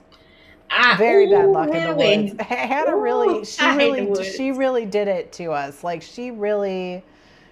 Hannah put us off the woods. And also I read Uprooted. I DNF Uprooted. I hate the woods because I also feel like whenever it's in the woods, we're gonna try too hard to be atmospheric. We're gonna try too hard to be atmospheric, and we're gonna have more atmosphere than we have substance. Yes. And all the secrets gonna be in the woods, but all the secrets gonna be so fucking that Catherine Arden Winter Night. Also, I hated the woods. I read all of that because I was like, maybe I'm the dumb one. I don't think I am. I just don't think it's. So yeah, I hate the woods. You know, I already hate sisters. I hate a witch. I hate a witch because witch, sister, coven, they all go together. Sisters are often going into the woods to rescue each other, as are witches. So. Oh, hate it. It just. Had a second chance romance because either one or two things happened. Either it was a good enough reason to break up that y'all shouldn't get back together, i.e., before I let go, or it's three things actually. Or second, there wasn't a solid enough reason to break up in the first place. Y'all just couldn't communicate, and then now we're gonna spend 3/4 of the book like dancing around whatever the issue was back then. That's gonna be the issue again, and the truth is gonna come out. That's stupid. Well, and especially because it's gonna be dumb. Like it's never I have yet to run across the romance author who could write a reason that would be totally understandable for them to have made that misunderstanding and for that misunderstanding to have like totally torpedoed their relationship, but also to be something that they'd be willing to talk about overcoming in as adults. There are only like 2 second chance romans that I've read. I'm like, okay. And one of them is Julie Soto. What is it called? It's the flower one. Forget Me Not. That was excellent. Another thing I typically hate is when half the story is told in flashbacks. Yeah. But that worked. And it worked for me because it's not, we're flashing back to when they broke up. We're actually seeing them fall in love in both timelines, which I like. So it didn't seem like second chance because we're watching them fall in love. We're watching them reconnect and fall in love again. And also this backdrop of them planning a wedding. So, it's just inherently romantic. Yes. And we're not getting his POV, but kind of in the epigraphs, we're getting like his thoughts about the, like, kind of, like Allie Hazelwood has done. And so it actually just really worked, but it's so rare. So again, it's usually one A or B. It wasn't a good enough reason, or it was too good a reason that I don't think we should get past it. That's the thing. Like, yeah, they really haven't shown me that, like, and this is not a criticism of the romance authors for not being able to come up with it. I just don't think, like, it's such a thing exists that, pretty much, where it's, like, totally valid reason for breaking up back then, but it's also not something, like, maybe something like, oh, we went to different colleges and we drifted apart because long distance was hard and we got busy with our careers and we, ran into each other. But then it's like, you didn't like each other that much. Or it wasn't even a second chance because the first chance didn't get off the ground. Yeah. Yeah. And then I'm also just like, we could have just started the story now. Yes. We could have just started the story from now. And like, they knew each other. They were in the same class. Yeah. We went to the same school. We're from the same small town. Maybe we even have a shared social group and we've had plenty of interactions and we have some assumptions about each other that we have to challenge and overcome, and then that's fine. But I hate second chance. I hate second chance. I also hate brother's best friend's brother, because for me, and maybe it's a sibling that, like, I don't have a close relationship with my siblings, but when you're an adult, that just is so silly to me to be like, I can't date this person because they're friends with my brother. And it's like, we got to keep this deathly secret from them and hide. And it's going to be. I mean, well, as someone who would literally rather die than date any of my brother's friends. But like. I feel like if I found one that was like, I was willing to date, I would just date them. Because I also hate when, like, the premise itself sets up what I already gonna know is gonna be the third act breakup conflict, and it's not interesting. Because if that's the case, when it comes out, it's either gonna be you have to tell them, or you're gonna get caught, and then they're gonna disappoint you initially because they're gonna be like, oh, it's not that serious, whatever, and that's not interesting to me. If I already know in the romance you're gonna end up together, but if I also can kind of tell you every step along the way, that's not fun to me. Okay, I've got some good releases for January. Let me check indie. I really wish they would just, like, integrate them, especially as popular as Self-Pub and like. I wish they would just integrate that into these lists. But let's see. Fantasy romance, Self-Pub, fantasy romance, January. Especially every other day they get picked up.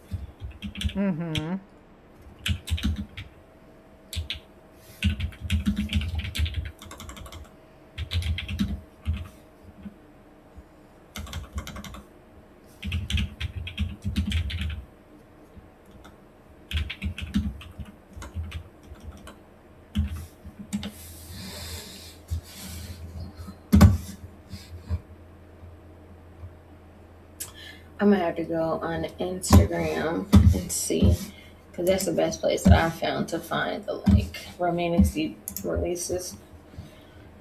My Instagram I get on once a week because I don't have.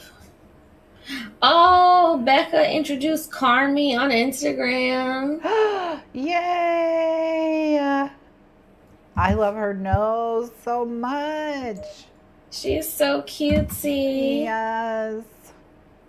Oh, it was 3 days ago. I'm so late. Oh, it was Christmas. I'm always behind on Instagram. Hierarchy Book 3, The Justice of One. I like that title. Is that the full quote? Because let's see what the quote is. The will of the many, the strength of the few, the justice of one. I think that is just the full quote. I wonder who is that. Marcus Aurelius, something like. The Roman Empire Descartes love him. Yeah. Predictably, these last few months have been wildly busy and honestly pretty exhausting. The release of The Strength of the Few went fantastically, and I'm very happy, but it also wasn't a period that was terribly conducive to writing. I did, however, manage to squeak the word count for the first draft up to 150,000 words. Not heaps of progress, admittedly, but enough to keep me on track. The good news is that I'm now out the other side of this very intense period, and after a couple of weeks off over Christmas, I should be refreshed and ready to lock in next year. I think if I can keep the first 6 months of 2026 relatively distraction-free, submitting to the publisher around this time next year is still a realistic goal. So it looks probably going to be summer, fall 2027. Okay. 2 episodes to finish off the year. First, as I briefly mentioned in some of my interviews recently, I have another book coming out in 2026. It's a shorter sci-fi that will unveil properly early in the next year. Some more details to come, but I'm noting it now as I'll be adding info here and on social media about it earlier than my usual March update. And second, as promised, the title for book number 3, it's The Justice of One. Okay. Ooh. The Justice of One. Oh, Books with Brittany got engaged. Yay! Finally. Yeah, seriously. Finally, I'm happy for her. Yes, Very happy. Yes, because he seems to be like an angel. In the years I follow her, this is the happy. Even with all the things going on, this is the happiest I've seen her. Yeah, and with everything going on, he seems to just be so obsessed with her. Totally, yeah. I think, and is this New York? Oh, maybe it's downtown Detroit. I wouldn't know. Their skyline, but it is given New York in the pictures. All right. Congrats! Yay! Heated Rivalry will officially run for 3 seasons. Oh, found elite proofs. Ooh. Huh. Somebody titled their 2026 Hotter, Richer, Calmer. Hotter, Richer, Calmer. I support Hotter, Richer, Calmer. Oh, Dunder Carl's getting a graphic novel. It's coming out 2026, May. And it's a TV series coming out. I think that's a good call for Carl because there's a whole bunch of people who would love it who pretty much only read graphic novels, like they're not big book readers. Not that a graphic novel is in a book, but blah, blah, blah, blah, whatever. So.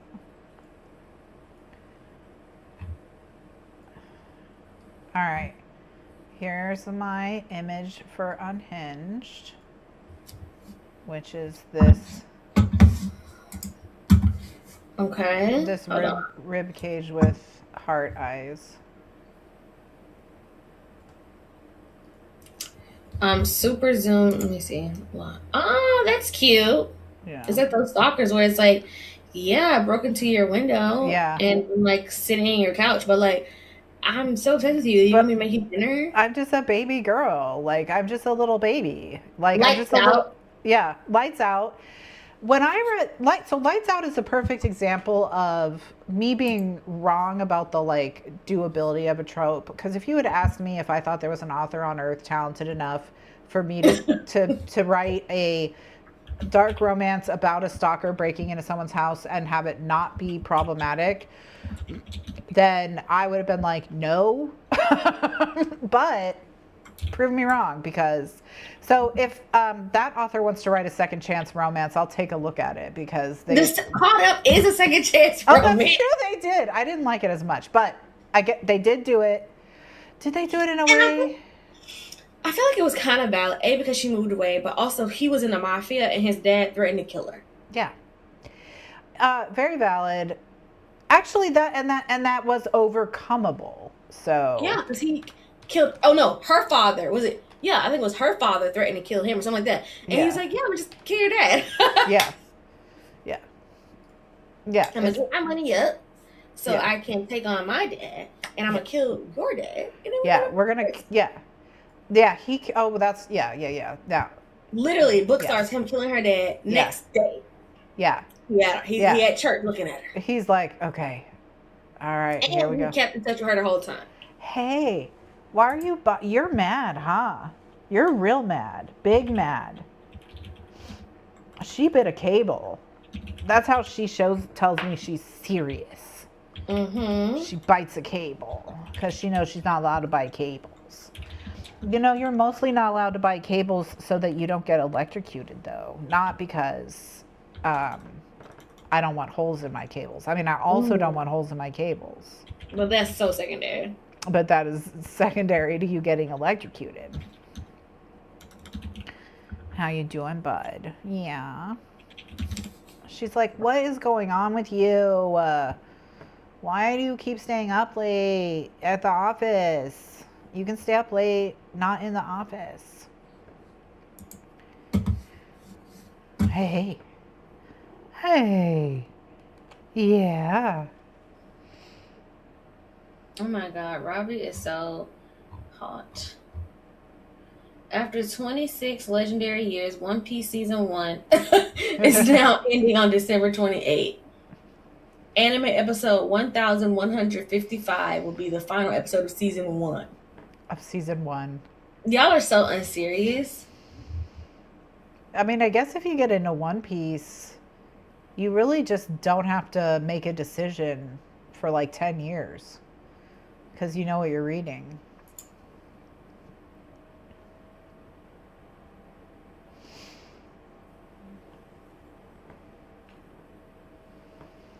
What's up, Skittles? Mm-hmm. Yeah? Okay, baby. Yeah. Well, Kitty, I gotta finish this board, because if I don't finish this board, I'm gonna be really upset. You don't want me to be upset, do you? Because you love me so much. I really don't think she cares, but it's nice for us to think. Yeah. I can pretend, okay? Yeah.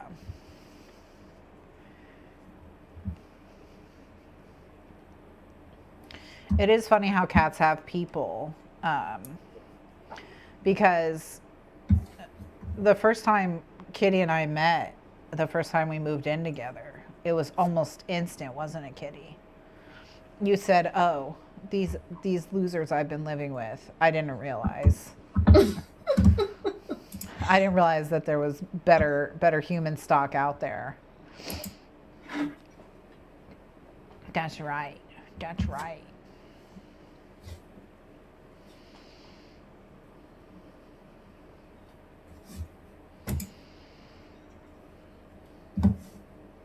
Hey, you trying to find a place to get cozy?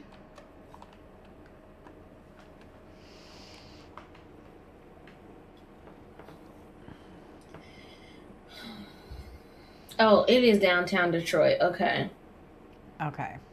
I think I'm only just seeing like the dangerous parts. Yeah. That was one of the cities I looked at when I was looking at cities to move to live in for 5 years and save some money. Mm-hmm. And there's been quite a bit of really cool revitalization. So much so that I was like, it's really not like it's a little bit more than what I'm wanting for this particular like 5-year experiment. Mm-hmm. And also there was the Michigan of it all, the snow of it all, the snow of it all is like I'm sure Michigan's nice, like, you know, in ways other than weather, but in the weather department, I'm afraid. All right, Kitty, there you go. Somebody messaged me. I'm just going through my Instagram like requests, and they're like, "I literally thought you were joking about retiring. Imagine my surprise when I'm trying to find your channel so I can crack a bottle of wine and relax." Oh no.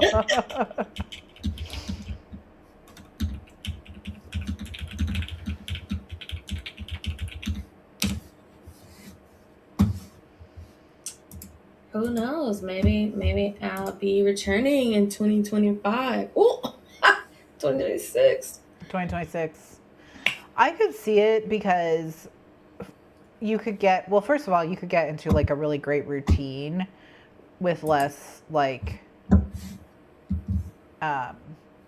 hopefully fewer psychos. I mean, like, but you won't be driving as much.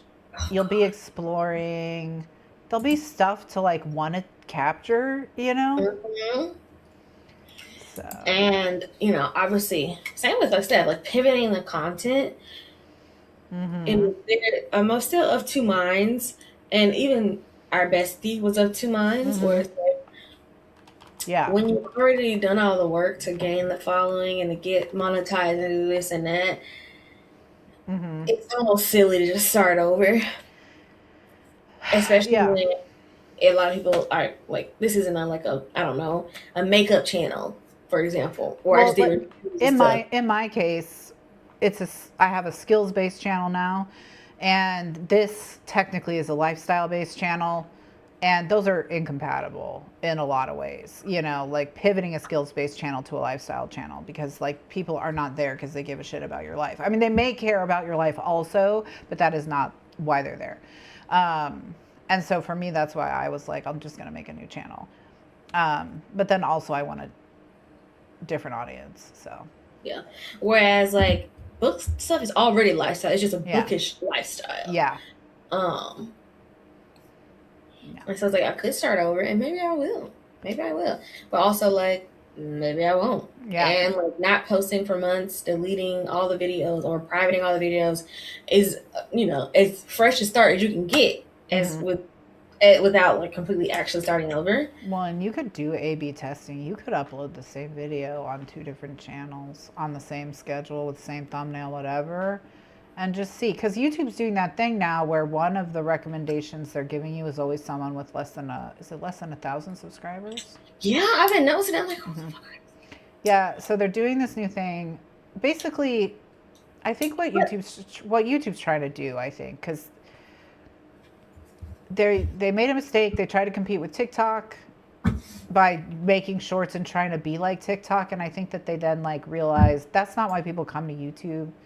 People come to YouTube for choice. Like they want to make a choice. They want to click on something. They want to look for something and click on it, and so now what they're doing is instead they're doing this new way of try to discover this discovery thing where they're showing like. But that's also annoying because people were asking for that for years. And I do think that one potential victim of YouTube's changes is going to be mid-sized channels. So like channels that are more than one person, there's a staff involved, but we're not talking like professional Mr. Beast, like huge levels of money and stuff. Because they're the ones who are going to have to compete for a smaller and smaller piece of like Nebula and Patreon pies. I also see Patreon kind of has walked back that stupid quips a little bit. Get rid of it altogether.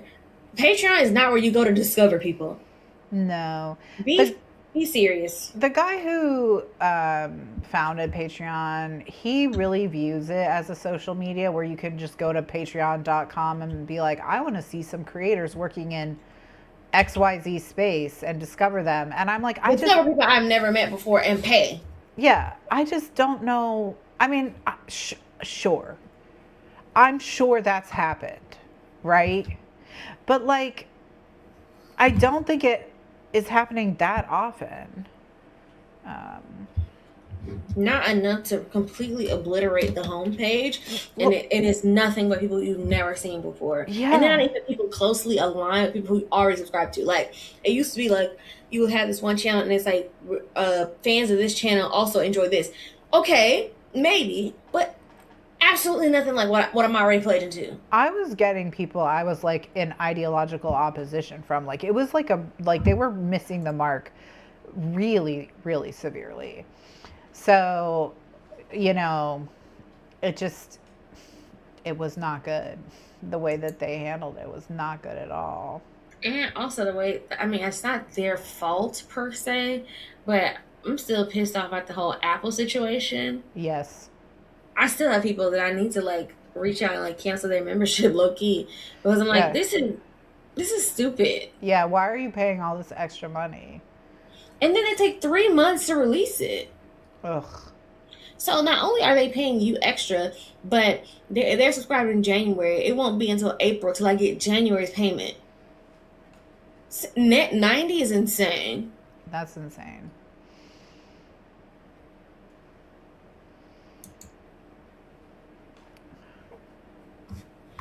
Oh, was that fantasy? Oh no, that was fantasy and sci-fi. Okay, this is a romance. Yeah, this is romance.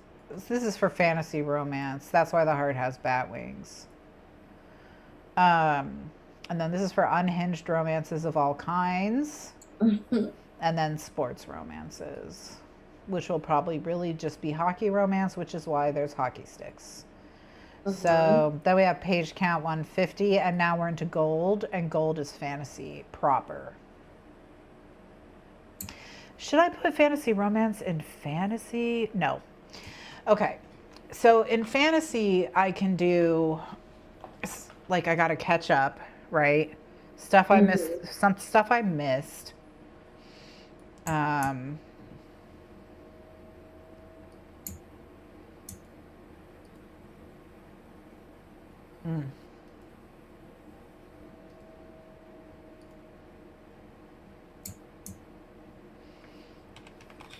Warrior Princess Assassin is so good. I don't know what I said. It's my book of the month, like the book that I've enjoyed the most. That I've read this month. You know, admittedly not a lot, but it's like I'm still thinking. I wish that sequel was out already.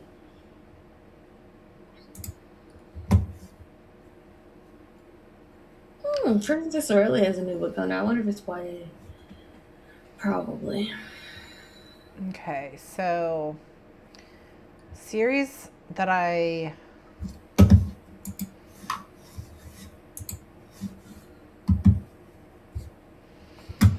okay. What kinds of fantasy is there like a different kind of fantasy I maybe want to put in here? You can put a genre blend, and so that could be fantasy romance, sci fantasy, fantasy horrors. Like also that could be like the speculative fantasy where it's like slightly fantastical or just takes place like not in our world but is like Captain Prince, for example. But everything else is just yeah, Captive Prince is a perfect example of a fantasy book that it's like, I mean, I guess, but you could just as kind of easily have set this in the Roman Empire. But then it would have been historical fiction. But then it would have been historical fiction. Yeah, for sure. You know, so true. And I wouldn't have liked it. Fantastical mysteries are really big with like the Tainted Cup, and like that genre is kind of taken off a bit more now. That's a good idea. Fantasy horror. Or I think that's like cosmic horror. It's like the fantasy. I love cosmic horror. It's one of my favorites.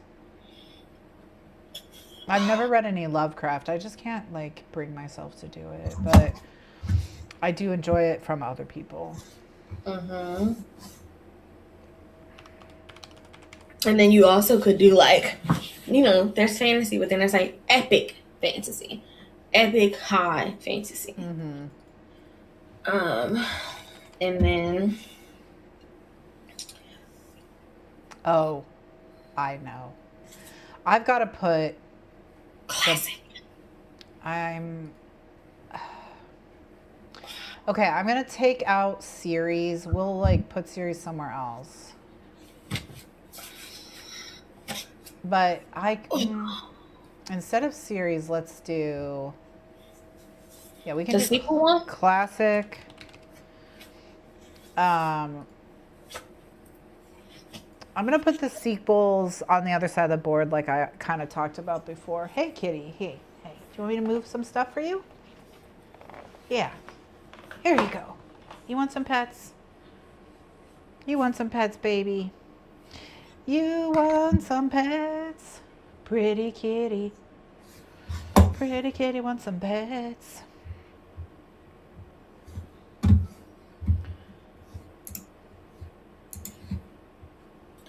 Mm-hmm.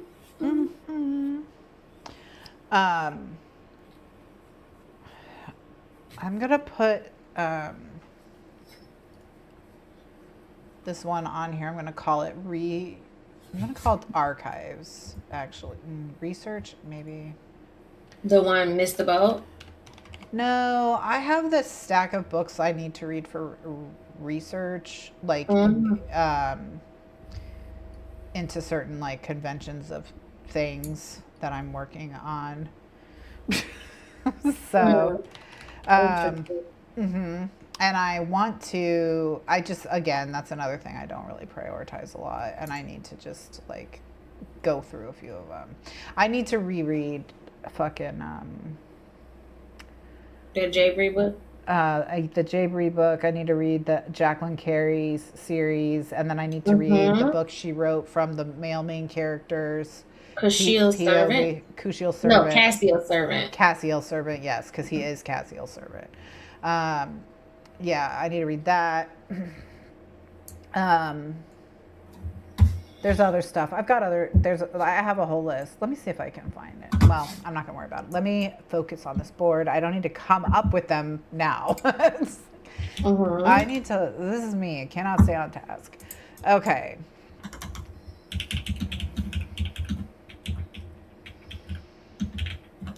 Okay, my stomach is touching my back.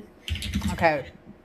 So I fear I need to go figure something out. It's probably time to put the load of laundry in the dryer. So I'm gonna go do that. I'm gonna be in the chat. All right. Perfect.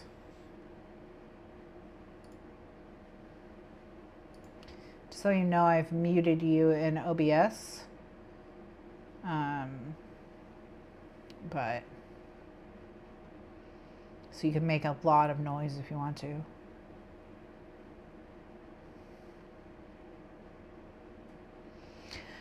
Okay, so what I'm looking for now is I'm scrolling through my photo bin and I'm looking for something that kind of feels like the scene in a lot of fantasies and whatever, where we've got to go through the archives and look through the scrolls and that's kind of what I'm trying to capture. And I think it's going to be hard because of how cutesy my assets are, but you know, if nothing else, I can use like this scroll and put another image on it or something like that. So I certainly have that.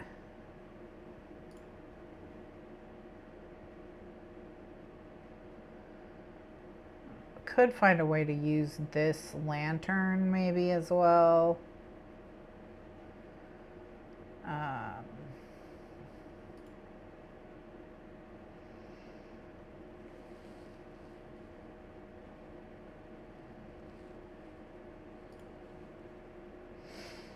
This next to a book, I could maybe create a little scene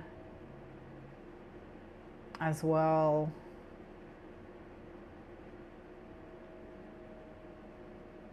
I wish I had a book that was like, a spine forward. I mean, I could just make a book. I just don't know if I want to make a book. Let's do the scroll, skull, etc. So we'll start with, oh, or maybe this. This plus the skull. Yeah. We'll do this plus the skull. Measure size.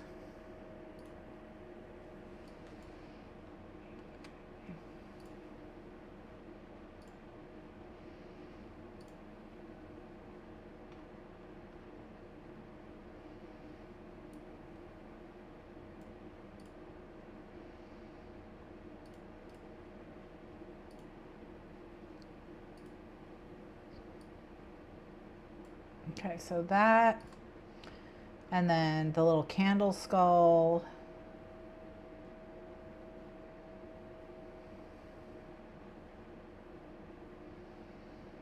Will be another one. And maybe the lantern. Where is the candle skull? Where is the candle skull? Here he is. Hello, candle skull.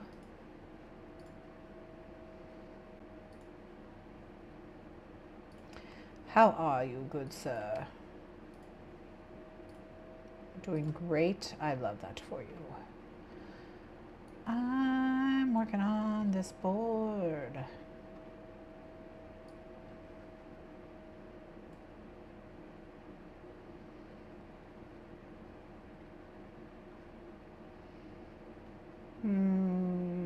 Okay.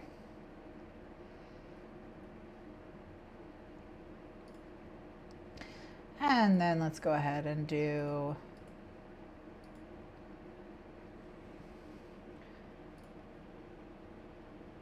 this one. Just have it.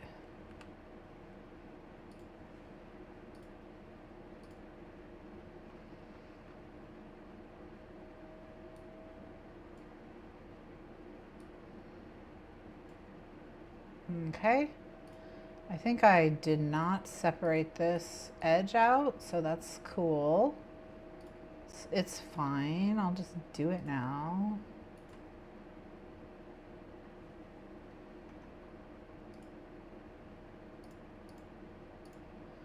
All right, delete layer. Yeah. Okay, so now I'm gonna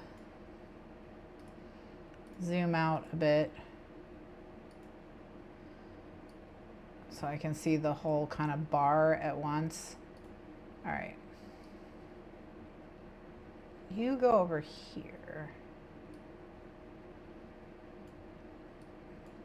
Ooh.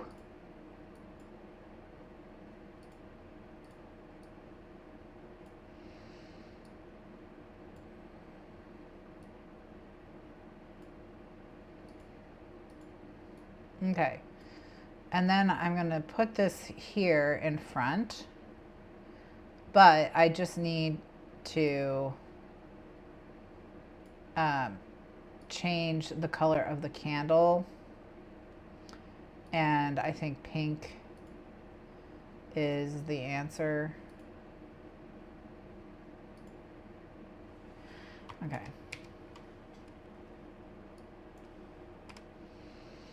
And I'm just gonna zoom in a little.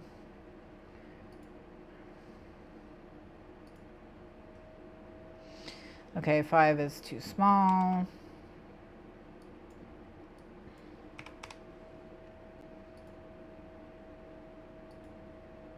Okay. Do I like pink? Let's find out.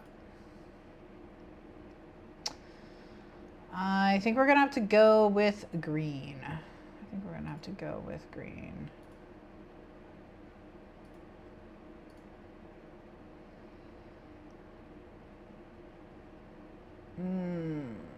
Okay. All right, I think instead what I'm gonna do is I'm actually gonna go with purple, but I'm gonna intensify the purple. If I do a 50% saturation, is that too much? Let's try 25.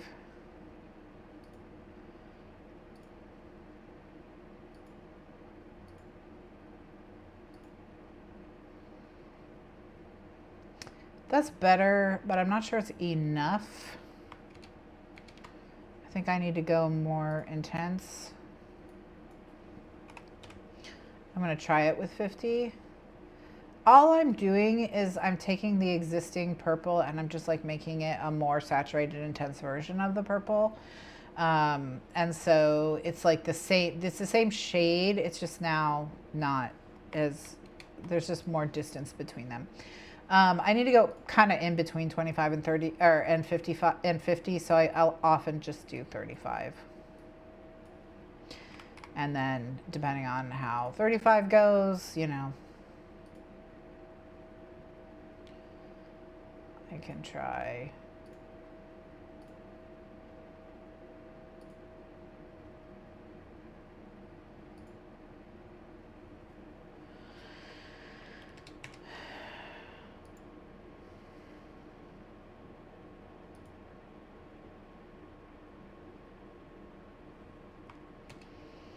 Okay, so I think what I'm going to do is I'm going to do this at 35 and then I'm going to drop it to 25 and do the top. So it's two-toned. And I think that'll be good. All right. Perfeccione.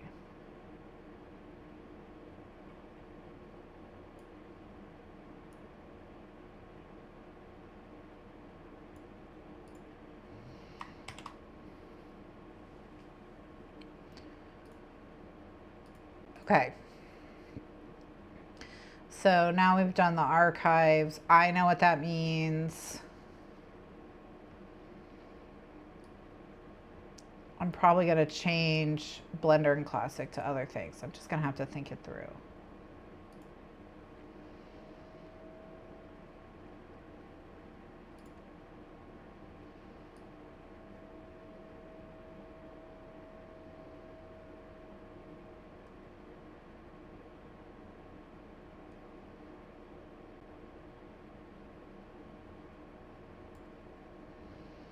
Okay, so we're going to rename this layer Candle Skull.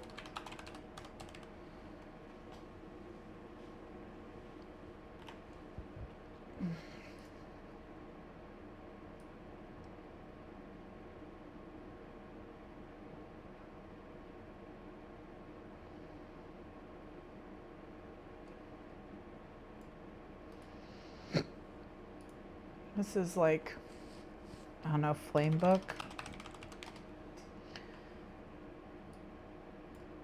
Okay. And then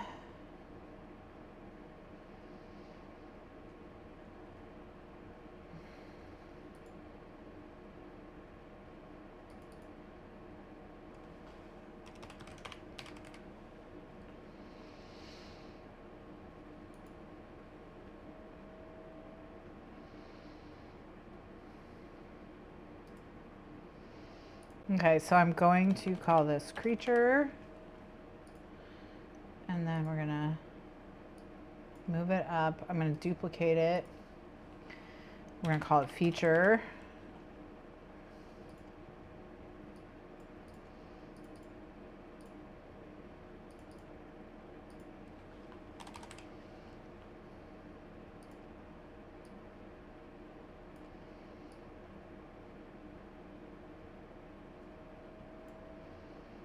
Okay, and then I'm just going to pick a fantasy creature from my little cryptids down here. So I have a little collection of cryptids here. I've got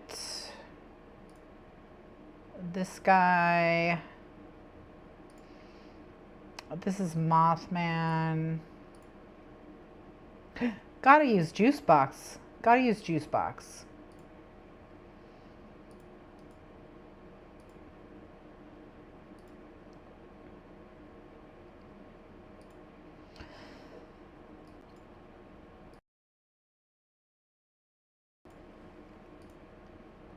All right, let's use little juice box guy.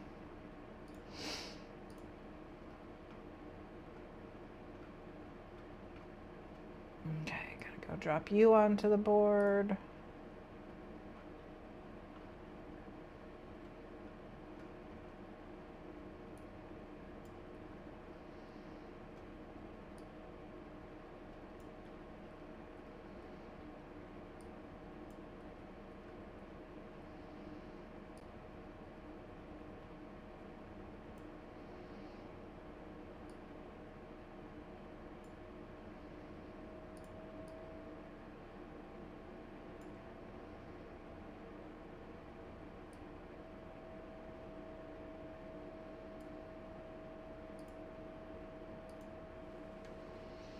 All right, perfect.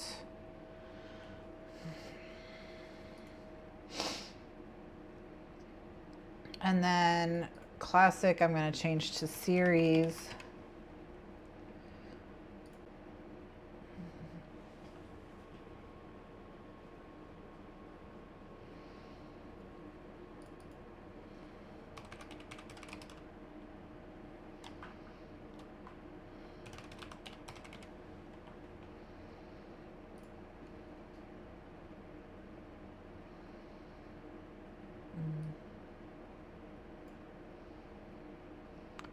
I want to see if I see something that like looks like a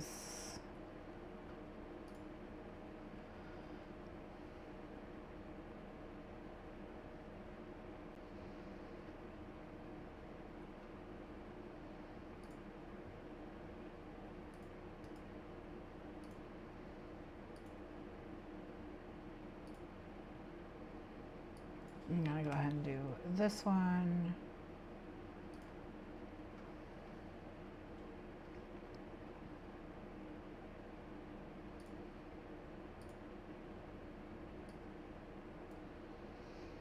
And then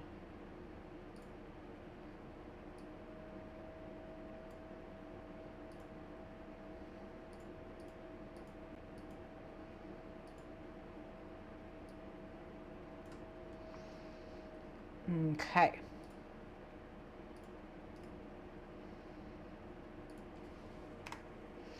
I'm gonna go ahead and delete this layer.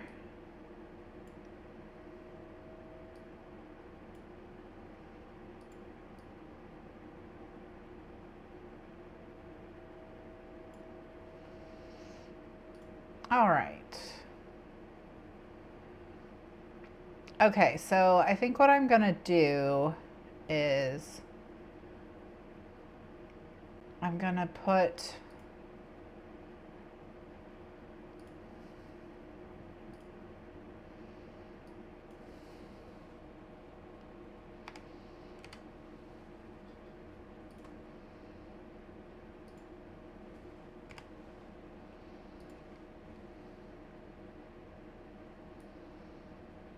okay.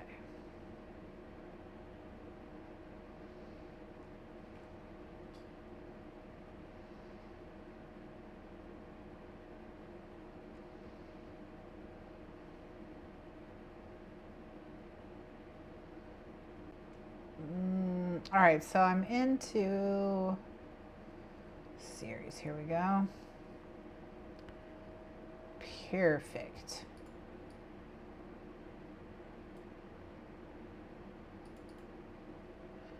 All right, maybe we'll do 24. Yeah.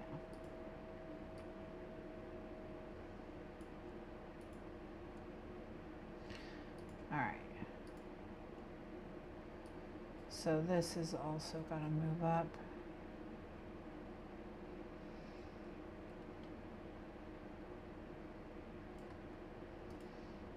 Multiple scrolls.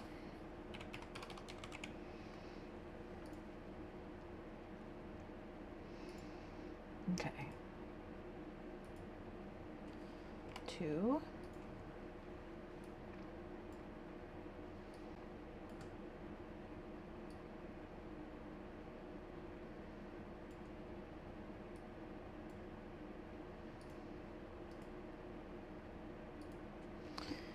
Three.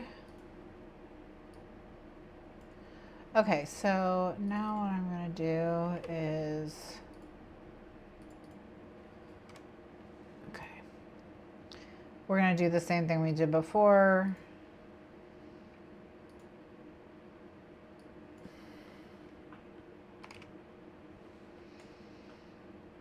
Okay.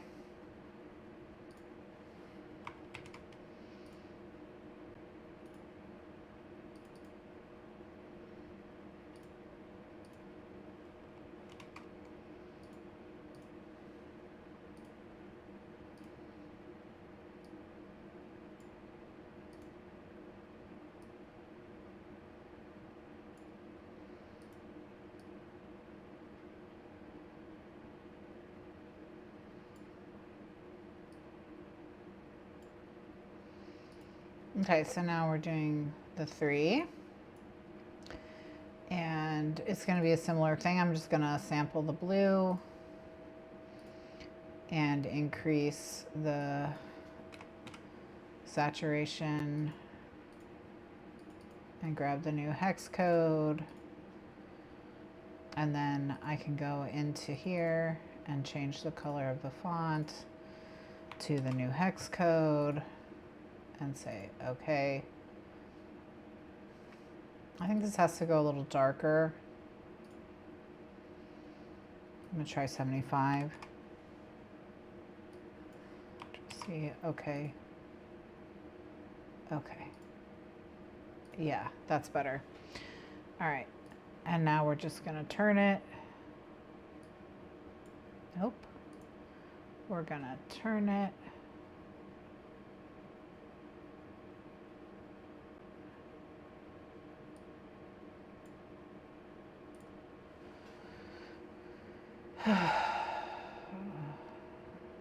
My hand is a little shaky. I'm probably tired.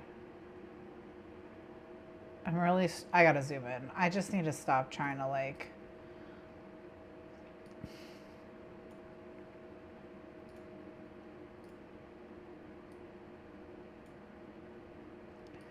This is really pissing me off.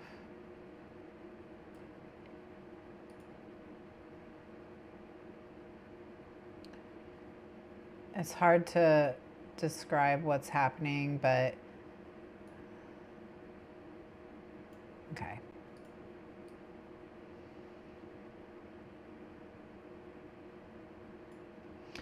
Got it.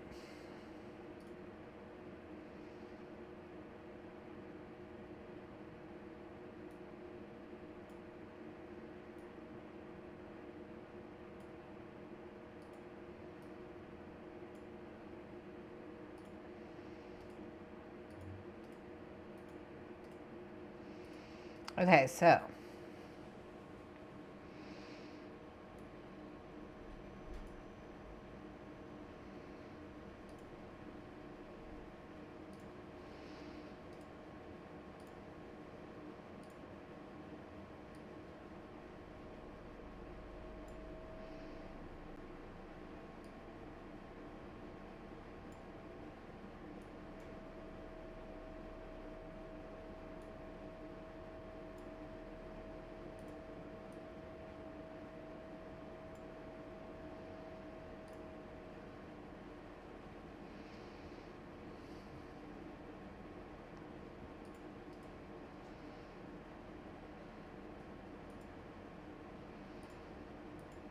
all right, we finished another row.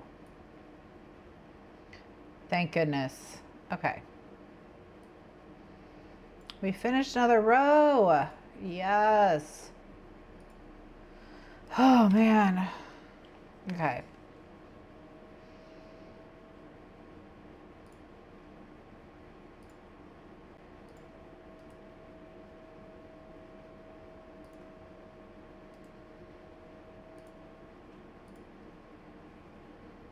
Aaron has returned. I have your audio back on. Awesome. That was an incredibly productive, 10-15 minutes. Amazing, amazing. I finished a second side of the board, so the board's now officially 50% done. Oh yeah. I made my third cup of tea, and I was using my mom's tea bag. I said, "Girl, all these are caffeine free. That's why I wasn't getting the job done." Yeah. So I had to put a positive energy in with the Bengal spice. Mm-hmm. Even the soda is caffeine free. I have a Canada Dry cranberry ginger ale, caffeine free. There's a reference to the cranberry ones in the text message fic. Of course, Shane has great taste like that. Mm-hmm. And then I scrounged up some leftover spaghetti. Spaghetti! So, and load number 2 is in the dryer. My mom put it in there, and load number 1 is in the dryer. My mom put it over, and then load number 2 is in the washer. In the washer! So, amazing. Really, great use of time. Very good use of time. I am actually getting hungry. I do have a sandwich I can eat, so I'm going to have to do something with that eventually, but... The board is looking so full now. Doesn't it? It looks like a real board. A real board, yeah. All right. Okay.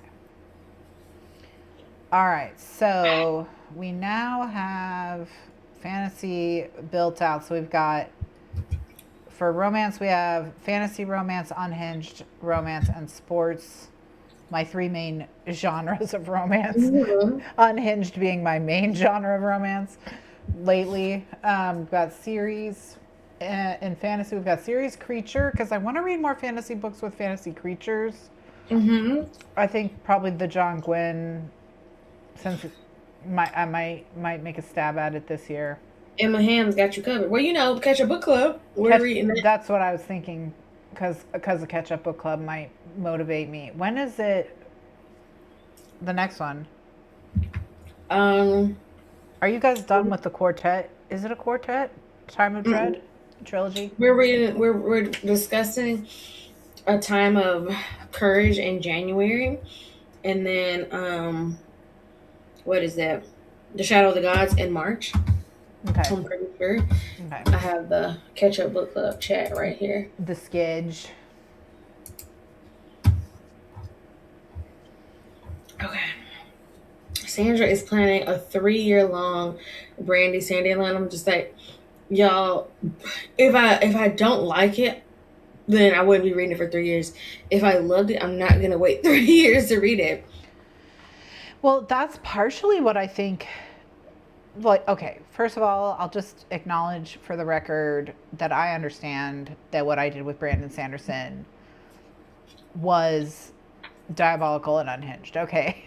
But the thing is, when I tried to read it slowly, I didn't do it, and I didn't enjoy it, the process. When I had that schedule that was like a book a month, I didn't read any of them. Well, I read like 3 of them, and then I was like, ugh, whatever, bye. So yeah, I gotta have momentum, I think. I can't. But also for me, my default state is a series marathon. Even like the videos I've had my mom in, my mom is a series marathon. Yeah. Like, that's how I was as a kid. I would be like, okay, I read the first one and I loved it, and I would call every member of my family to be like, who's gonna buy book 2? Can you buy book 3? Can you send my mom the money to buy book 4 so we can go to the bookstore and get like the next 4 or 5? Yeah. All right. So now I gotta go to horror, thriller, mystery. Okay.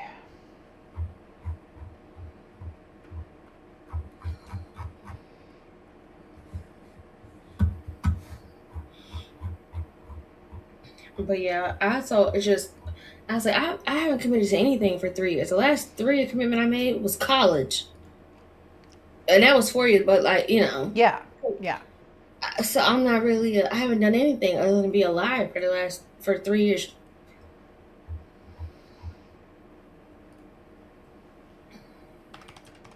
Because it also, like, for Robin Hood, I have this thing where I'll read a trilogy or I'll read, like, a series, and then I'll wait 2 years and read, like, another one. That's one thing.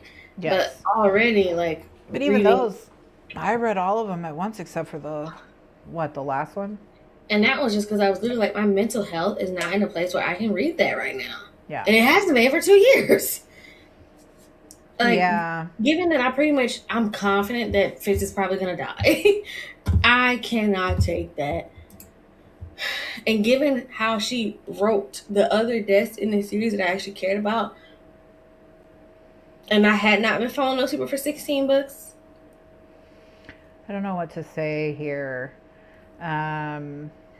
Even if he's not dying, somebody's gonna somebody. Oh Lord, not the fool. But I just know, even also like I know it's gonna hurt that it's the end, the end, the end. Like the previous ends, I've been privileged enough to know like there was two more series or one more series, whatever. But like this is the NTM, and she's even like, as much as I want to write more, and I am writing more, I am a slow writer, but I'm also a lot older, and I have a full life, and I'm not willing to sacrifice my full life to write more.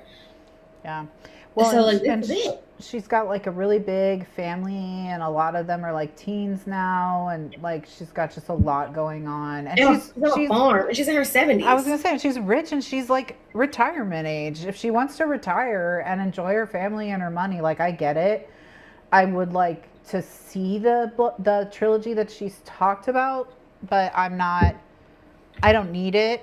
Like it, the way that it ends is what I'll say to anyone who is hesitating about the Fitz and the Fool trilogy because you don't want to be emotionally destroyed is that's impossible. You will be, you know. Even if it had ended with like a wedding and a party, it still would be I would emotionally have cried destroyed. because I'm like, Yes. finally, after 60 years, he finally is happy. Yes. I So could, you would still be emotionally destroyed even with a happy ending. Whatever ending you're imagining is probably worse than what it is. And I don't say that because the ending isn't a rough time. Aaron knows because Aaron saw me. also, I cried for 16 straight hours after I I finished also that book. remember that Becca vlog. I have that in my mind. Yeah, Becca's like that. So, yes, you've seen people sob over it. What I think people don't get is why we're sobbing. Because, and I tried to explain this, it's not like Saw or like trauma for trauma's sake. It's not melodramatic. It's not manipulative. It's not any of those things. There's none of that. It's very pure. It's very beautiful, but yeah, it's fucking it's heartbreaking when you spent that series is 16 million words or something like that, 4 million words or something like that. When you've spent that much time with characters, they are your family. And also, it almost might be cruel to ask Rebel how to go back because she literally like in. I want to say it was one of the acknowledgments of Fitz and the Fool. Maybe it was the one in the first series, the first book in that series, The Fool's Assassin, or was it something she said after the fact? But she's like, to Fitz and the Fool, like you've been my best friends for 30 years. Well, and like she's already said that like talked about kind of the shape of the trilogy that she's working on. I know what I would be. Yeah, it's very much going to be kind of, I imagine, similar to Live Ship Traders, where it's just a real departure from what came before it. And that was devastating. If you think Fitz's life sucked, Bee's life? Because she got to do everything that's going on in this fantasy world, plus Fitz is her father. Just like, so, yeah. I know if she ever finishes that, it'll be horrible. Maybe she shouldn't. She should just let us all be in peace, Robin. Maybe it'll be like I was gonna say a posthumous job, but no, I read a blog post where she put on her website where it's like, my kids have instructions that when I die, everything unfinished, burn it. Empty the hard drive's computer. There will be no anybody finishing my work or no. If I don't put it out, it's not going out. I think that's the right answer for her very specifically because of how unique her themes and writing are. Like, I couldn't even imagine who could do it. Of who's like alive and writing fantasy right now. You know, I haven't actually read from this author, but you know the first name that came to mind? Madeline Miller. Madeline Miller, you know who else could do it? Maybe Maybe another one from her cohort, like Don't say Trudy. no, who am I thinking of? Aaron Morgenstern, no. Naomi Novik, I could kind of see some. Naomi could do it because she would be writing in somebody else's style, and I think that, like, it seems clear that when she's playing with style is when things are working better, because, like, Temeraire is such a stylistic departure from, like, say, Uprooted. This is, like, I feel like this is probably how people felt when they heard Brandon Sanderson was going to finish the Cosmere. I have an idea. There's somebody who I think would do a great job. Simon Jimenez. Simon Jimenez, because the emotional center would be, I think, very well understood by them in a way that not for a lot of other fantasy authors. The cadence, the pacing, the quiet, devastating moments. The emotional relationships.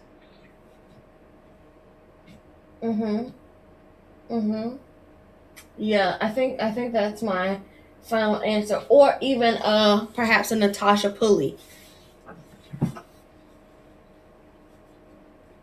We gotta pull out because Robin Hobb doesn't write she writes fantasy as if it was a literary fiction, as if it was a life story. I was just actually, it's so funny that you said that, because once again we're sharing the brain cell. I was like, maybe it should be a historical fiction writer, like someone like Sharon K. Penman. I know Sharon K. Penman is not an option, but like someone like Sharon K. Penman, like a Con Eagleton, like Con Golden. Yeah, exactly.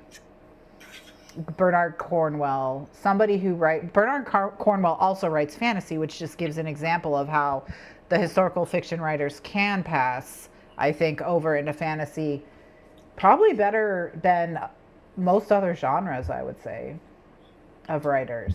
Con also had a fantasy series. Remember Matt did that one review and I was like, this sounds so good. Darian, the House of Salt. Yes, that did sound really good. I do remember that. So Cornwell has a fantasy series. Did Sharon K. Penman ever write a fantasy series? Oh my, she probably didn't. She probably didn't. I'm going to Google it though, because if she has a secret fantasy series, I want to know about it. I'm going to just look at her entire bibliography. Oh, you would, gosh, I wonder I'm trying to think of what the best first Sharon K. Penman is. I think it's probably The Sun and Splendor, which is the inspiration for Game of Thrones. That one's so good, and it's a standalone, even though it's massive. But also the Welsh trilogy is incredible, which starts with Here Be Dragons. Someone else I haven't read from, but the vibe of their writing feels similar to me in this moment. Shauna Lawless. Her series, I literally just bought the first book. Children of Gods and Fighting Men. The Children of Gods and Fighting Men. 10th century Ireland. Blend of medieval history and Irish mythology. And that's also another one of my ex. I hate Irish, Scottish, Celtic myth, folklore. I always hate it. I think it's just overdone. I also hate Arthur. Well, you know that I hate Arthur, okay? Like, if you want me to read an Arthur book, you find one where he gets like tortured to death or he's the villain. I don't care which, but it's got to be something. Yeah. I wasn't considering men in general, but I said Simon Minute. Another man that I think could. It's actually two. One would never be finished, so you can already kind of think. But maybe it would be easier to finish someone else's. But I think Anthony Ryan could. I think the like weight of his writing, and thinking about just how much I love Valen Al Sorna after one book, how it follows a similar cadence, has a similar framing narrative. Like, how much I love Valen, how emotionally invested I was in that story. Like, he's definitely a fan. Mm-hmm. I think he can do it. He also has a good pace of putting the books out. Excuse me. Yeah. So January 11th is when we're discussing tentatively A Time of Courage. And then what about Fonda Lee? Mm-mm. Because do you think it's too urban what she's done so far? Yeah, I think it's too urban. Also, I don't think like her. I feel like her pacing, while I wouldn't say it's like incredibly fast paced, it's too fast. It's too fast for this. The Yeah. type of story that Robin Hobb is telling. Yeah. Maybe Tamsin Muir, but Tamsin Muir can't finish their own stuff, so. And I think it'll be too snarky and too. Yeah. It needs to have weight. Yeah, I think the answer is actually historical fiction writers. It needs to have weight. Yeah. It needs to. Because they're used to an extended timeline, very slow pacing, life or death stakes.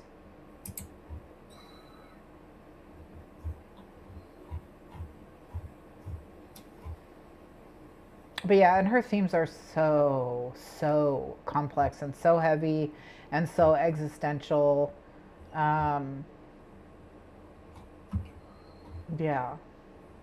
Yeah. 8th March is the tentative date for Shadow of the Gods. 10 May, Hunger of the Gods. 12 July, Fury of the Gods.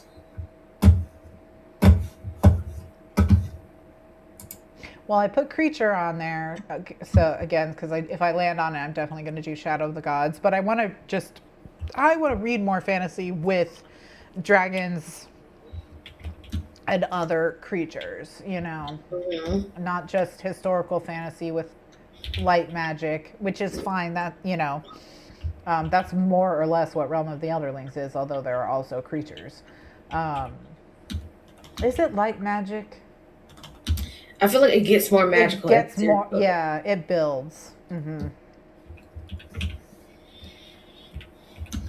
in the beginning, magic is just a rumor. They don't even know really too much about, like, they've lost all their knowledge practically. Yeah. And then they only really know the one. And the other one is so ashamed, even though crazy, the wit low-key more powerful than other stuff. I mean, another thing that would never happen and who also would die, I think George R.R. Martin would do a good job. He would have to be like, every time it's a sex scene, let me just erase it. Yeah. Someone would have to do it with it. George R.R. Martin has that one of his writing assistants right now, his co-authors is a woman, right? Maybe the two of them working together. Like, maybe George could supervise her writing it. But also, like, I do know that George R.R. Martin and Robin Hobb have been in a writing group for like decades together, so. And I don't think he wants to write his own stuff. So, or at least not like Game of Thrones. I wouldn't either, to be fair. So, if I was. I think writing it was easier when there wasn't an ending. Yeah. Because no matter what happens now, it's going to be show ending and it's going to be book ending. Yeah. I remember someone asked Brandon Sanderson in one of his Q&As why he thought, like, if he wanted to speculate why it was unfinished. And he said he wasn't going to speculate on why it specifically wasn't unfinished, but just like him personally, if he can't finish a book, it's because he doesn't really know how it ends. Is what he said. Is he always is holding him back because there's nothing to write towards, Yeah. My conspiracy theory that I'm just gonna stick with is that maybe poorly executed, but that ending is most of the ending. Yeah. And people hated it so much, which I think partially is the execution. Like, just for example, the lighting. The you couldn't see half anything. Yeah. You were like, there's nothing wrong with my TV. It looked like garbage. Like it was filmed with a potato. So that's a good fourth of the problem with the season. It's just you can't see anything. Yeah. Okay. And then it was rushed. And then we couldn't see anything. And also we knew too much. Like if it was a situation where like we planned for 8 seasons, this is how it's gonna end. Mm-hmm. Okay, but we were very aware of the fact that they wanted them to do more. Yeah. And they didn't want to do any more. Yeah. And so that makes it like this isn't the ending that was planned. Right. This is just the ending that we're gonna get. Yeah. You know? So and then I do think we see it with this the way the show goes on is that when there was more or like a fully formed thing that had an ending, each book, even if it had an ending to work toward, the story was a lot more concise and cohesive and followed along. But then as we got further and further away from that, you know, but I do think that's what's wrong is a lot of that was the ending and people hated it so much. Yeah. But he's like, what other ending is there? But also, he's in his 70s, if not 80s, and he did like spin off and write Fire and Blood. That sequel's also supposed to come out, but he wrote that, and then he wrote 2 or 3 seasons of the show, and then he sold Dunk and Egg, and he wrote that, and he literally spent a few years writing Elden Ring, because he wrote the story for Elden Ring, and he loved a short story collection, honey. He loved a short story collection. He does. So, you know what? I want to read his vampire book. Is that Nightwing? I think? Night Fever. Night Rider, something like that. I think Night Fever, but something's Night Flyers. I want to say. I've had the like mass market paperback for like years. I have it on ebook. I got it like when it was $1.99 once. I was like, George R.R. Martin wrote a vampire book. Okay. So I have it, but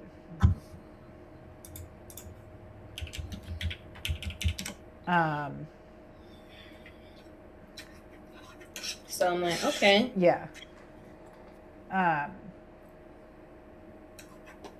It's like in Louisiana too or something. It's got a very strange Our Vampire Rose leaves Louisiana. I was gonna say it's a strange setting, but then yeah, I guess Anne Rice did kind of make it the setting. I tried to read one of Christopher's books, but no, Rice, Anne Rice's son. But it was too like a real book. Like it's on the wheel, but it's too much. it's too much of a real book, you know. That's crazy. So I was like, no, you're unsuitable for the wheel, so I'm gonna have to fit it in some other way. I guess I could read more of Vampire.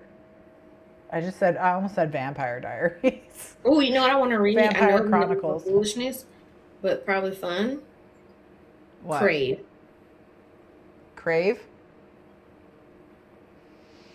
Controversial, huh? I know. Believe it or not, well, I won't say Monty liked it, but Monty had an enjoyable time reading it, and the discussion was, of course, hilarious. Yeah. I even bought him one of the books, and then he dropped it in a vat of mayonnaise at work one time, or his coworker did it or something, and they're going to buy him a new one. It was this whole thing. But he was eating it. He was like, why does the whole like first book take place over like 24 hours? Like we used to be a serious society. You know how you get. Yes. Let me see if I can find it. I think that's when he was still making public content. Chris, just a little light reading for a Saturday night. Hi, Chris. Have you had a spiritual... Sorry, I was reading the Quran. Wasn't expecting that. Have you had a spiritual transformation from it yet, or are you just going to continue on? I feel like we can blame the mini because I want to say he was... Oh. Yep. Internet's being a hater. That has happened to me when I've been trying to stream, so... I'm making a satanic monopoly to help me read books better. That's what's going on. If you want some intermission entertainment, I've posted the link. And maybe that'll convince you or not. So Crave and Crush. Perfect. George R.R. Martin vampire book. Let's get this title out. Fever Dream. Oh, I think the one I'm talking about is the sci-fi, then Night Flyers or something. Oh, so he has multiple vampire books. Fever Dream is a vampire novel written by American author George R. R. Martin set in the Mississippi River in 1857. Described by critics as Bram Stoker meets Mark Twain. Oof. That's a horrible. Oh, I do think a river barge is involved. That must be the Twain reference. It's fine. It's a religious text, so I don't know what else to say about it. Okay. The Quran is fine. 3 stars. Girl, don't say that no more. I'm now gonna get sent to hell. Or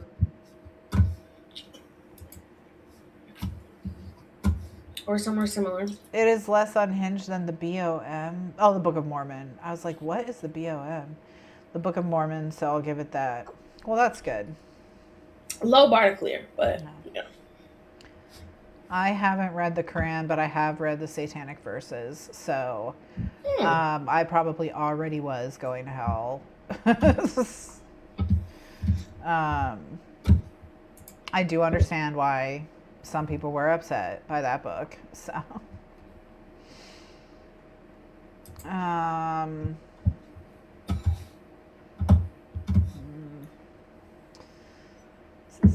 So, okay.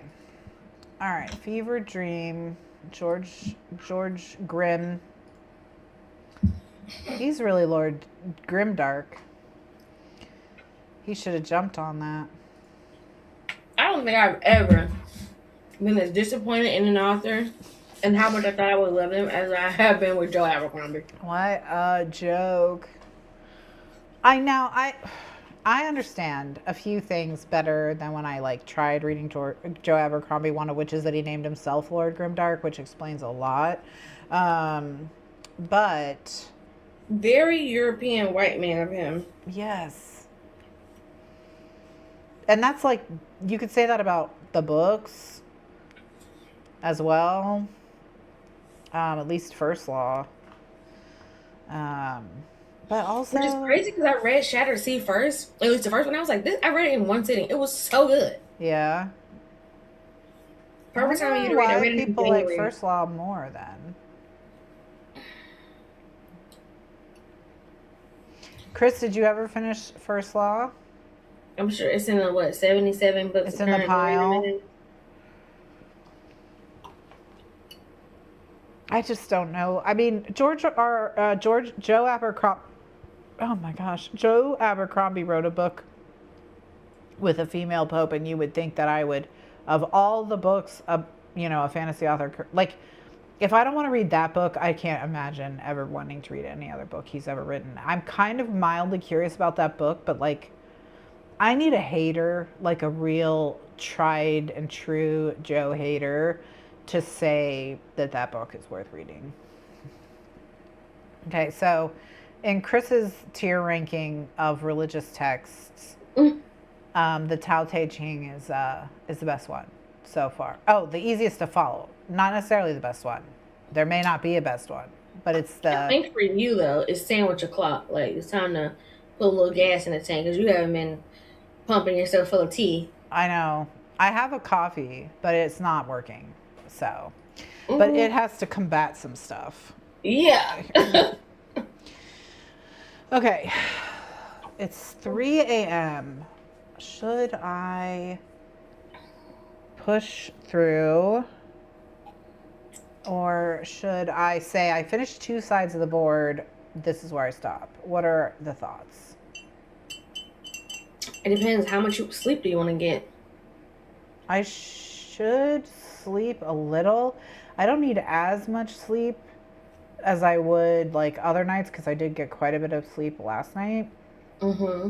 But on nights where I don't sleep, I usually do something where I nap from I consider it sleeping, but other people do not consider it sleeping. But I'll do a nap from 6:30 to 11:30. I usually can get 5 hours that way. I consider it sleeping, but I guess 5 hours is not sleeping to some people. So. Well, I done pulled 13, 14-hour shifts on You're 3 hours and 19 minutes of sleep. So you're like you're 5 hours of sleep is a good night. I was gonna say, like, 5 hours of sleep is like, that's a lot. That's a lot of sleep. Now, that's obviously not the habit I'm going to take with me to my new home. No. I'm hoping it won't be necessary at all. Like, I was talking to my current DM, and he was like, with what they're paying you, and the fact that they also threw in overtime, which is very atypical, I think, get ready for them to work you like a dog.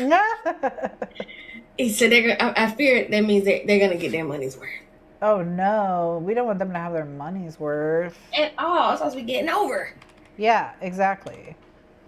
That's at least in the goal. beginning, it'll probably be pretty chill because I won't be running my own place yet. Right.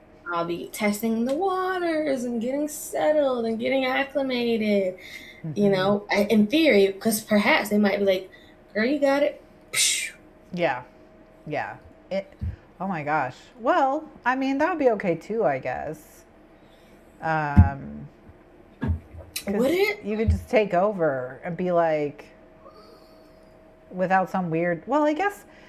Also, we're assuming transition is always weird at Starbucks just because of your experiences. What if it's just smooth when everyone's normal?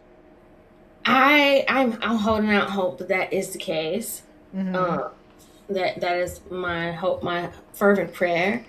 And I was like, literally where I am right now is quite literally store number 90 of 90 in our region. It's the worst store in the region. So it kind of is automatically going to be better than that. Yeah. And I'll be chief. So, nobody's in my way. I can knock as many heads together as I need. Yeah. I also did a refresher with my trainer. Me and her went to a smoothie shop and went over first 30 days in a row, first 90 days, this is things you need to handle, the things you can get away with. You have your budgets for X, Y, and Z, but in your first 90 days when you're getting settled, they don't really care because you gotta set the place, you gotta set the routine, you gotta do all this, and so that takes time. The cadence you want to set up, because I was what I've been doing has been abnormal, and I also want to build better habits to have a better balance. Yes. And so she gave me 2 pages of notes, so I was taking notes and she was talking, and then she's like, we'll go over some more stuff next week. I was I'm a phone call away, but she's like, when we get a little bit more information about where you're going, we can. And she went through my Monday through Sunday cadence. You primarily don't want to work nights, but you need to pop up every so often in the evening because they need to know. You never know when you. It's never safe. They can never relax. Yeah. And she was like, it's good to have set off days, but if it's known that you're never gonna work those days, then those are gonna be the worst days. Always. Yeah.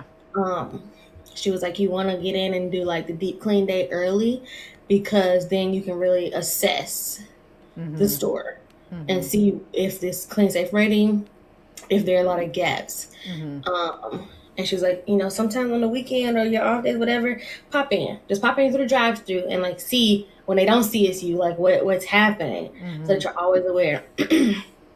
And just a variety of things. Popping up at night, I would have never And she's like, obviously you're going to bring your street clothes so you can't get back there and help. But, if they need something, whatever, make sure they know that you're available and that they can call you or they can. So lots of good things and the cadence and how many hours I should be spending doing this and that. So. Welcome back, Chris. Welcome back. Chris, maybe it was one of the religions. Maybe you can answer this question. If Erin drives to Seattle... and she takes the northern route, not 80, the one higher than that. Then would she have to go through the mountains? And if so, how horrible would it be this time of year? Or do you know? And it's... because Does Chris drive? Chris doesn't currently drive, but I don't know if Chris has like never driven. But Chris might just know, you know. I'm gonna try and look at the because like I looked on Reddit, and on Reddit they said this middle route to totally avoid it. So I'll show you what I mean in a second. Okay. Yeah. Does Okay, not that's what drive. Okay. All right. So the more I thought about it, I'm like, a drive seems like a terrible, terrible idea, and it would take me 86 business days to recover. I was gonna say, and it's like 36 hours of driving, like literally in the car, hours of driving, that's like 3 very long days if everything goes perfectly, and when does it ever? Does it? So, and then I need to calculate like how much gas would 2,100 miles cover, and then not to mention having the heat on or the air on. That obviously. Yeah. So.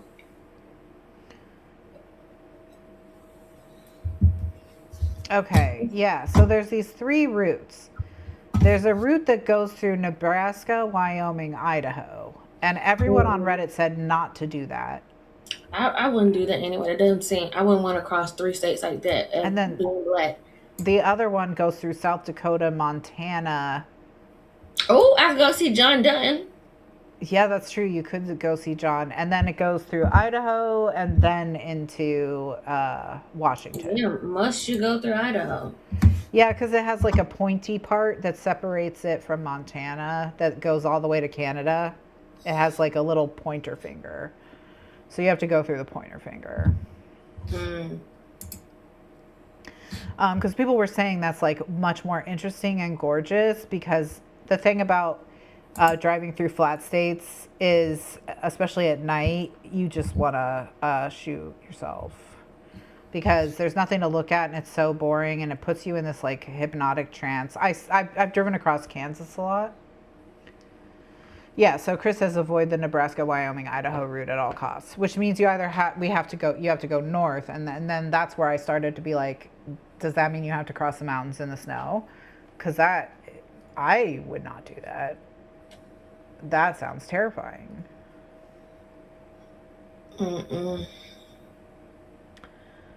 Okay, so road trip out. He started going for it. He was like, figure out everything, get me all the information, and we'll come up with a plan. Yeah, I mean, it's probably doable, but 36 hours is a lot of hours. It's doable, but who wants to do it? I think it's the... Who wants to do it? Well, and that's what they said on Reddit, that the wind on the Nebraska, Wyoming, Idaho route sometimes blows you out of your lane. And I was like, what the... So I was like, absolutely not. Blow me out of my lane. No, thank you. That's a step too far. They call Wyoming America's wind tunnel for a reason. I didn't know they did that, but I believe you. And based on what the people on Reddit were saying about driving from Alabama to Washington, they were all in agreement. Okay, I've pulled 10 titles for January. All right. So what would you like? I can just tell you what they are, and the ones, just the title that sounds interesting, maybe the tagline, you can look them up, or we can have a Monty-inspired actual reading of the synopses. Oh, should we? Well, what Chris, do you have? Chris says literally the semis just fall over sometimes. What?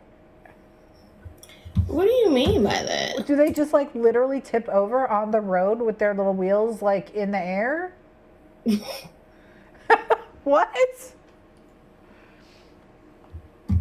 Maybe we're trying to hold on to areas. No, we should just give back to... Just give them back to nature, Give them back to nature, the historical caretakers of the land, whoever wants it, like... Somebody. Mm-hmm. Few woods. Okay. Um,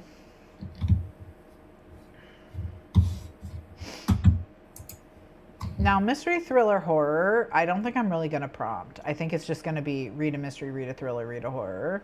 Because I just don't read those that often. So, should we read the new Julia Barnes that came out this year? You know I hate that lady.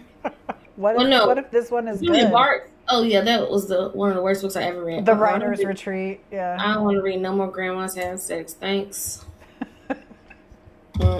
Don't read Nana then. So many authors is like, okay, I'll give him another chance. Very few authors like, actually one was all it took. I'll never read from you ever again. Yeah. They closed the interstate to semis. Okay, let's try a synopsis reading, a dramatic synopsis reading, and see how we do. Okay. I'll call out the titles and then you tell me what you want to hear first. So we've got The Wolf and the Crown of Blood by Elizabeth May. We've got Rings of Fate by Melissa De La Cruz. The Wolf and His King by Finn Longman. Okay. A Barista's Guide to Love and Larceny by Caroline Bowman. Let's go. Let's start there. Okay. I picked this up for obvious reasons. This cozy fantasy romance combines magic, college life, and first love into a sweetly brewed and delicious read about a girl roped into investigating a company's dangerous product. Dani Lionette is no stranger to working hard, but now she's attending her dream university and must manage classes, shifts at the local cafe, and maintaining her partial scholarship, all while trying to keep her unique abilities under wraps. That way, no one else can take advantage of her like her parents used to do. So when a visiting professor calls Dani out on her ability, she's terrified. Yet it seems Professor Silva just wants to pay her to use it to help investigate a soon-to-be-released lucid dreaming product with horrible side effects. Dani is hesitant, but she needs the money, and it would help her new friend who is part of the product's clinical trials. Meanwhile, she has a swooning distraction in Cass, her endearingly cute new regular at work. But then Silva's plan involves into stealing the formula. Can Dani help with this group project, learn to embrace her ability, and get to know Cass, or will it fall apart? I feel like you can kind of hear in my voice when they lost me. Yeah. They're doing too much. For a book that's 352 pages. Way too much. Doing way too much. Yeah. Way too much. Okay. X, yeah. The next one is a sequel to a book that I have not read, but I was somewhat intrigued by, and Olivia loved the first book, so perhaps. A War of Wyverns, which is a sequel to A Language of Dragons by S.F. Williamson. I think A Language of Dragons is on my... Then we've got Self-Pub Repub, which is The Lies of Lena by Kylie Snell. I feel like it's been so many like romantic authors that are like K, first name, like Kylie Snell, Kaylee Cassidy, Kaylee Smith. So many of the same name. Maybe it's just the Gen Z name of it all.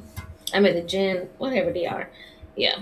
I wonder what the market research on like how author naming influences purchasing.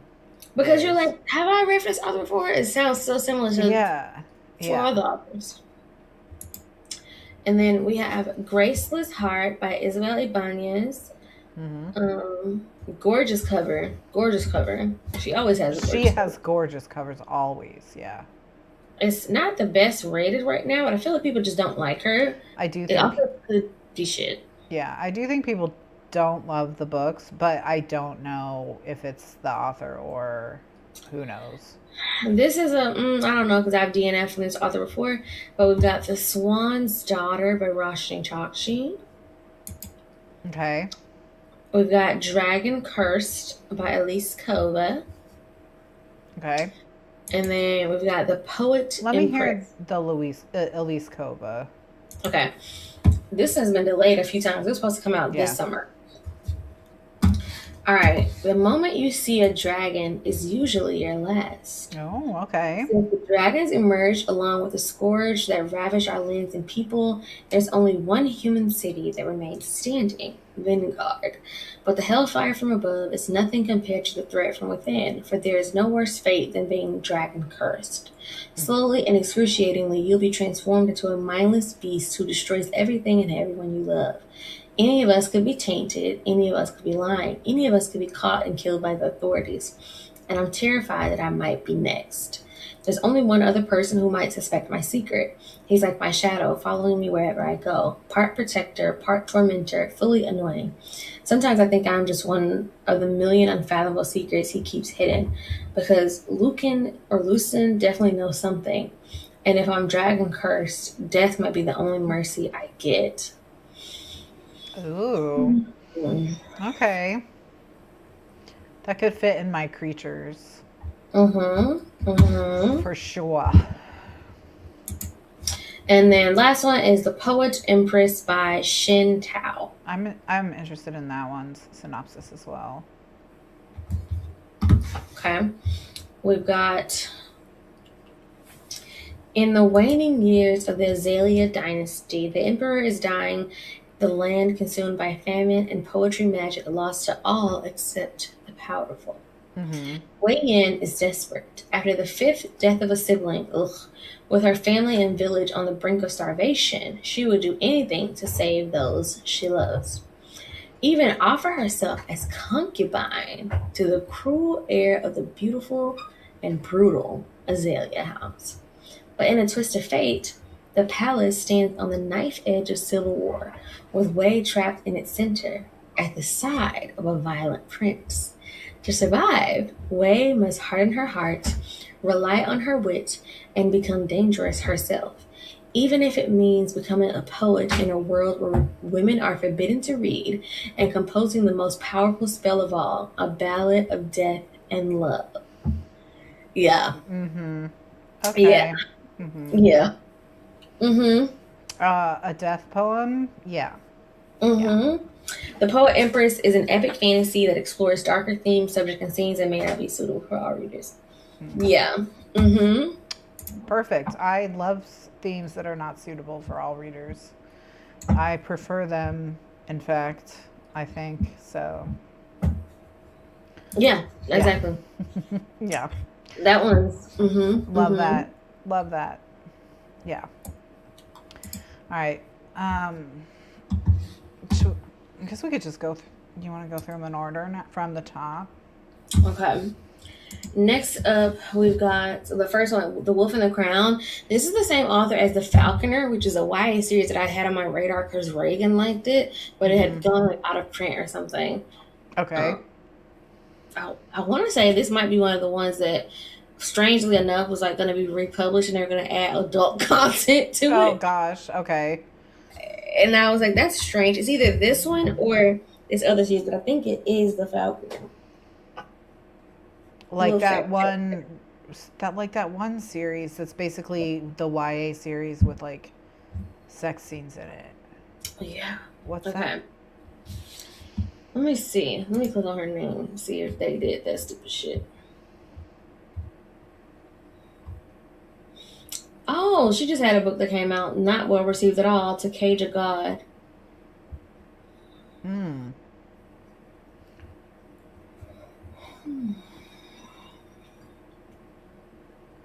Not To Cage a God. Okay. So Chris has heard good things about the dragon one. So that's good. That's good. Larceny is cool, but there was like way too much school happening in that book. Just way too much. Way too much. Okay, so this one is a dark romantasy. Okay. A princess and a war-weary god met in the ashes of a broken city, forging a pact in blood and sacrifice. Now, centuries of fragile peace are on the brink of collapse. This is a stupid-ass name. Bryony DeValiant was born to die again and again.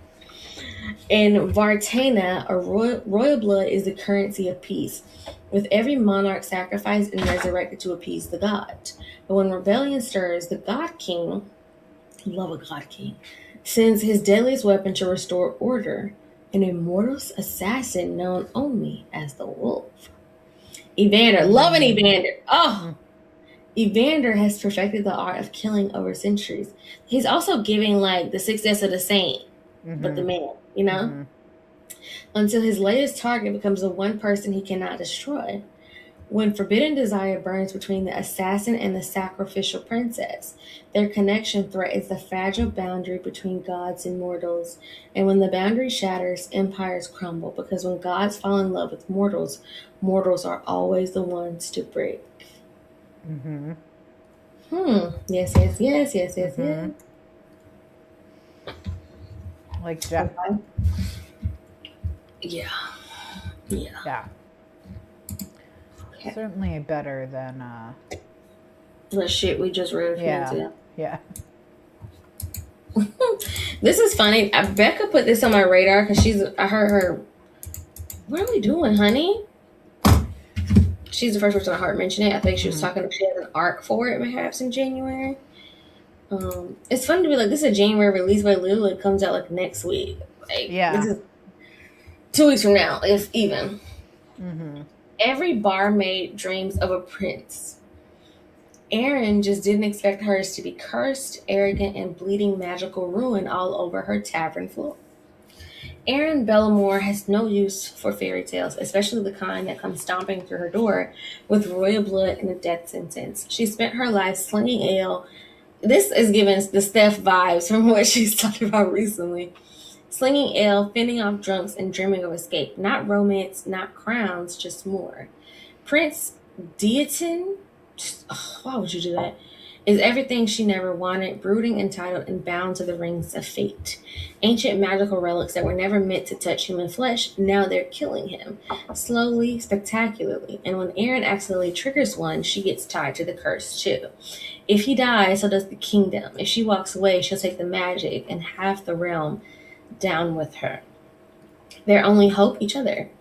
Forced into an uneasy alliance, Erin and Deaton must unravel a mystery buried in legend, outwit a power-hungry usurper, and survive magic that's turning against them both. And somewhere between dodging assassins and sharing too many fireside glances, Erin starts to wonder if her more might include the one thing she swore she didn't want: a prince, a curse, and a fate far more dangerous than falling in love.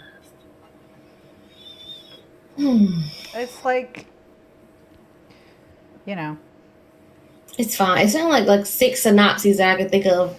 It's like when you said 6 because you were gonna do 6 synopses, I immediately went to 6, 7, and I just was like, not 6, 7, Erin, please.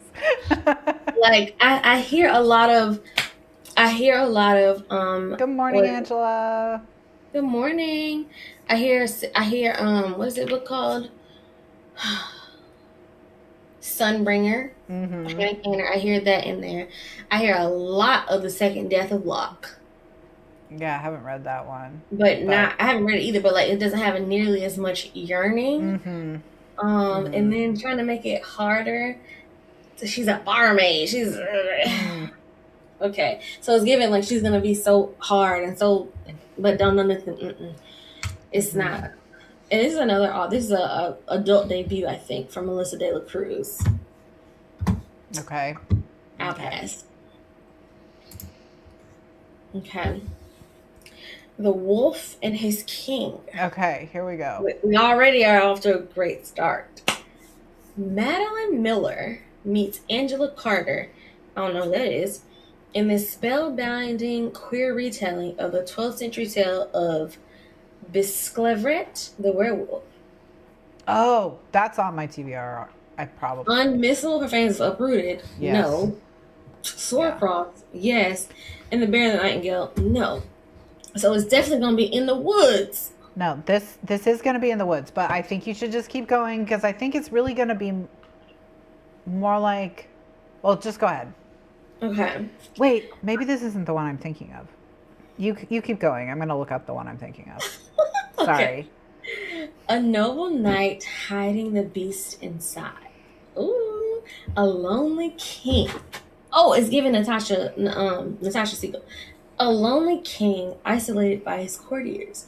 Between them, an impossible gulf surmountable only by the twists and turns of relentless destiny in the spellbinding retelling of Marie de France's classic 12th century tale of romance and adventure. Marie de France is not someone you hear name dropped very often. Oh my gosh, that's crazy. That's the main character of Matrix by Lauren Groff. Interesting. Yeah. She's the first female fiction writer of all time, I believe. Oh, what a distinction. Yeah. So, all right. Okay. The wolf sickness strikes always without warning, stealing Biscleret. We really could have named him something else. Because yes. One moment.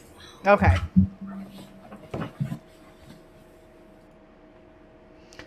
Angela, how are you doing? I'm glad you're liking the board. I'm almost done. I'll zoom out. I'm almost done. I'm over halfway. Look. I've got the whole first row. I've got the whole second row. And I've got half of the third row. And then I have the fourth row. And then I'm done. So I'm so glad you're still loving it. And you know, it's taken me longer to put it together than I thought it would, but that's okay. We have all year, you know. We have all year. All year.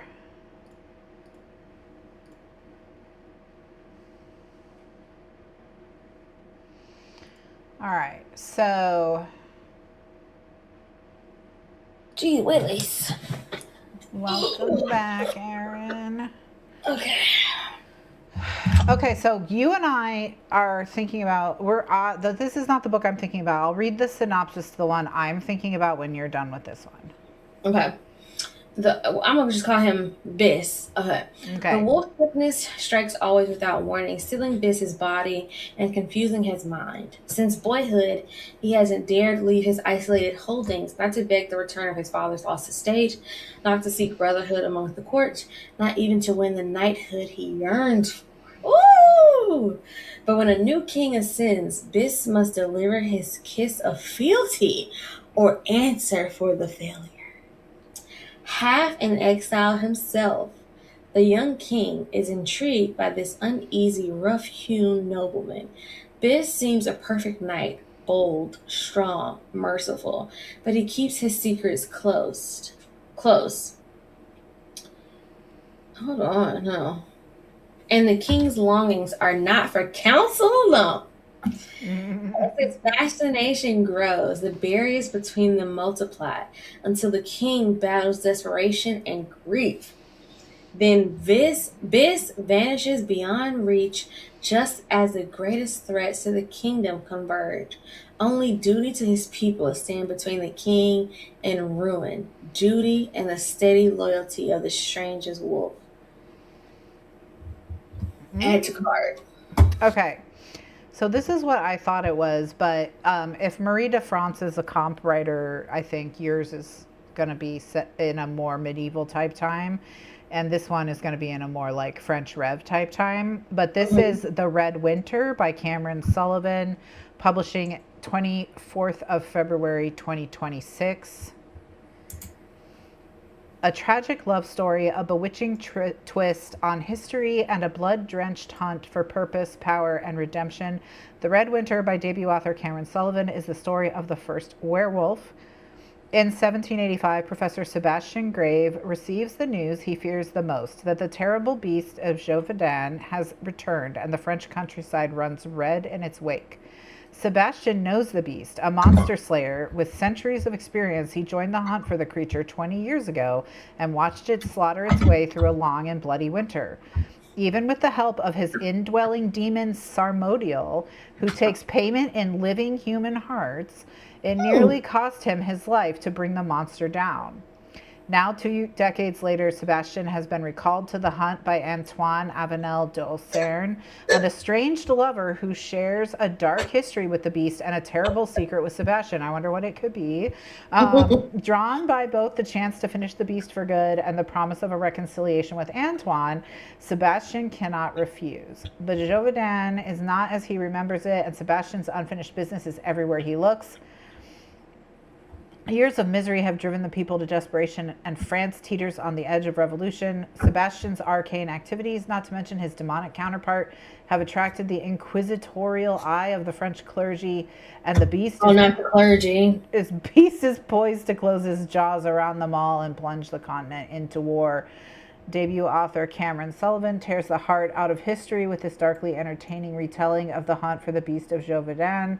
Lifting the veil on the hidden world behind our own, it reimagines the story of Europe from Imperial Rome to Saint Joan of Arc, the madness of Gilles de Rais, and the first flickers of the French Revolution. So, yeah. So that one I've had actually on my radar for a while, which is amazing because mostly nothing is on my radar. Book-wise, mostly nothing is on. Like, I do not know when things are coming out. So, okay. I think this is science fiction. So, let me do my best with science fiction. Okay. Next one, we've got The Lies of Lena. Okay. Passionate and dark, forbidden romance, forced proximity, angst. The Octian Chronicle is a dark romantasy that will progressively get darker as the series continues. Okay. Please be mindful of content warnings. Maybe she can replace the hole that Melissa K. Rourke left in my heart. Maybe. Lena Dara has always lived in fear, as do most mages in Tovagoth. Mages are discriminated against, hunted for sport, and have no laws that provide them protection.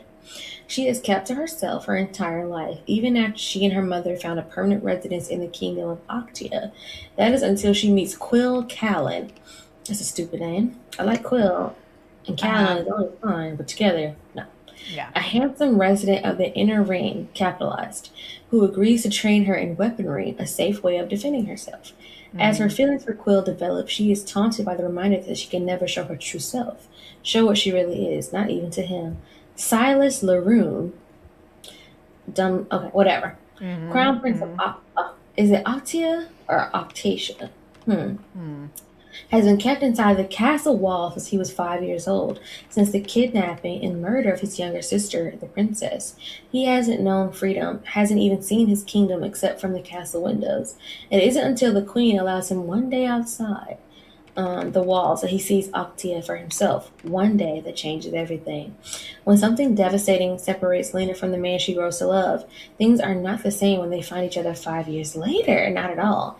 And when Lena and Silas' story finally becomes intertwined, it's clear the fate of Mage Kind rests on both of their shoulders.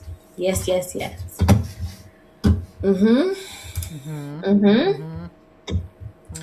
That sounds like my vibe, for sure.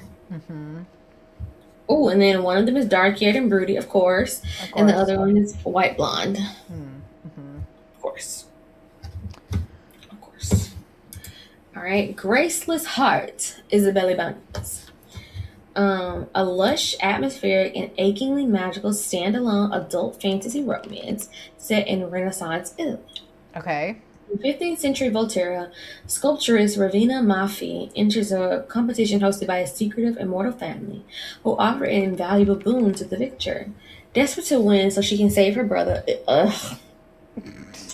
Ravina reveals a rare magical temple, a dangerous act in a city where magic is forbidden. Her revelation makes her a target, and she is kidnapped by the Looney family and taken to Florence, a city of breathtaking beauty and cutthroat ambition.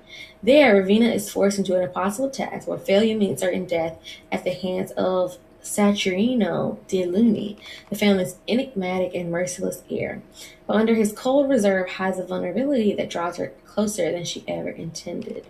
Meanwhile, Ravina's forbidden magic does not go unnoticed. The Pope, waging war against Florence, the Medici, and magic itself, has his own interest in her ability, seeing her as a potential weapon in his ruthless campaign. As alliances shift and war brews on the horizon, Ravina must navigate the treacherous line between survival and betrayal, between love and duty.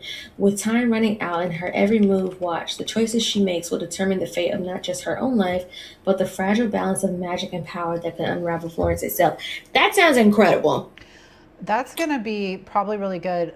So this And is about Pope Leo X, who was like that sounds so good. He was this like badass warrior. I think the girls are hating. I think it's 488 pages. Michelangelo carved his tomb. This is like a super famous. Especially if you don't spend too much time building up the world as a whole and just focusing on these set pieces. Because you already kind of given us 15th century Italy. All right. Also, it's nice that they're doing Italy in a time period where the various city-states, the different kingdoms. And the last one we have is The Swan's Daughter by Roshni Chokshi. Yeah. Okay. In this lush and romantic novel, a prince is only as good as his beating heart, and a maiden is only as good as her honest word. But when love and truth become impossibly tangled, the two must figure out how to survive together or fall completely apart. To find love is a curse. Prince Eris knows that marriage means murder. Thanks to a poorly worded wish to a sea witch, all one needs to rule the Isle of Malaise is the heart and hand of the kingdom's heir.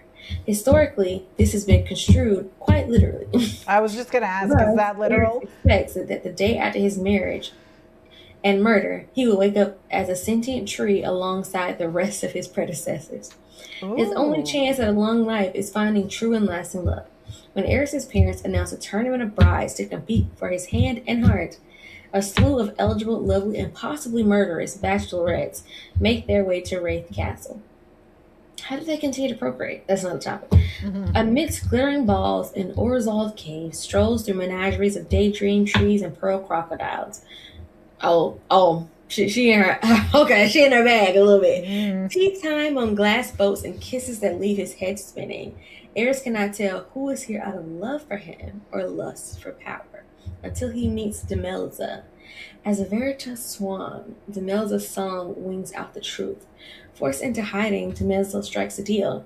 Eris will provide her with safekeeping in exchange for her truth-telling song to sort through his potential brides. When Eris is used to dodging death threats, and Demelza is accustomed to fighting for her voice to be heard, to survive the tournament of brides requires a different kind of bravery. And perhaps the bravest thing one can do is not merely protect one's life, but find the courage to chase a life worth living.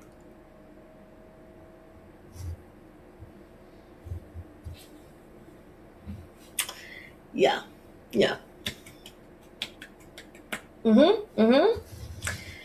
So we ended that with 1, 2, 3, 4, 5, 6.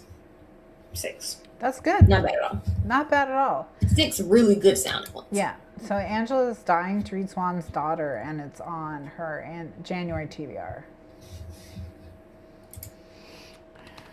I don't know what my first book of the year is going to be. Oh, I can't. If you're talking, I can't hear you, and maybe that is in what's happening. Okay, hold on. Can't hear a word. Can't hear me. I'll put the thumbs down. Angela, can you hear me, or can you not hear me? Let me make sure. Wait, it might be me. It's me. Hold on. It's you. Okay. Yeah, I was gonna say if you can't hear me, Angela, put a type, or if you can hear me, type a 2 in the chat, if you don't mind. Okay, but I think we're all good. The Swan's Daughter, A Possibly Doomed Love Story is also a funny subtitle.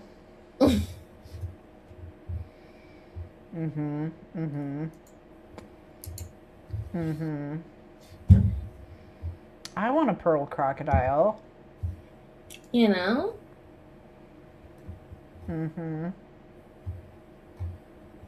You can hear me. Thank you, Angela. Okay. I just wanted to make sure it was...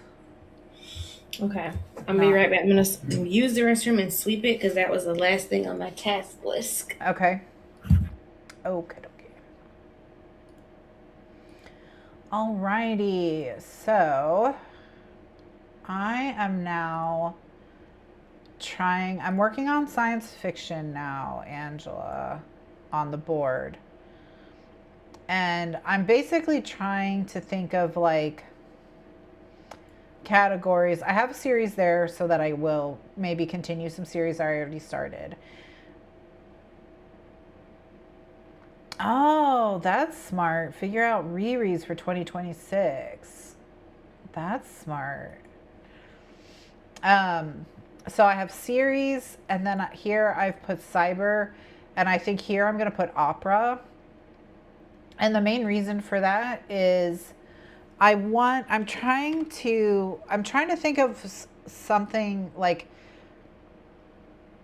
if I wanted to read Dune, like cyber, I've put there because of cyberpunk, because it's like I want something that's going to trigger me to read the kind of fiction that like William Gibson writes, science fiction that William Gibson writes, and then something to trigger me to read something like the science fiction that's more like epic and large, or something more like Dune or Red Rising, something like that. But I also was thinking of just putting weird, because I do also kind of want to do, maybe we'll do cyber, opera, and weird. Maybe that'll be it.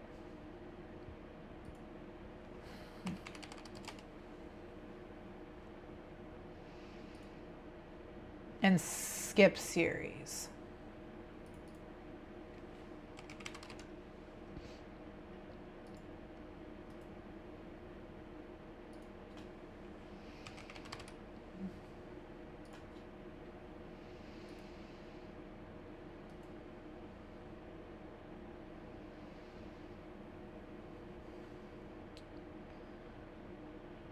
Oh, you know what? Instead of cyber, I could do punk. And then I could do steampunk, silk punk, cyberpunk, whatever. So let's do that. See, I'm glad we had this chat, Angela. You've been very helpful. Thank you very much.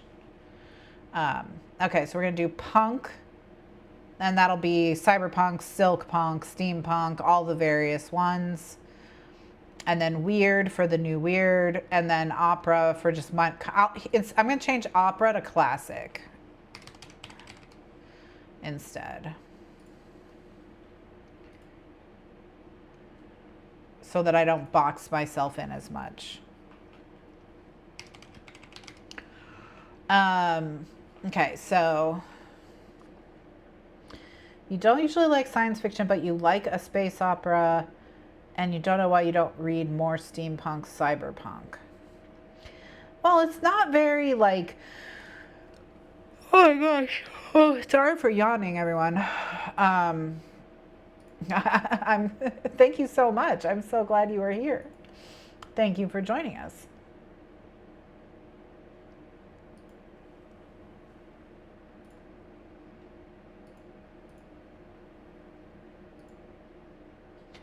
What are you up to today, Angela? Are you just having fun? Let's check the list. Okay.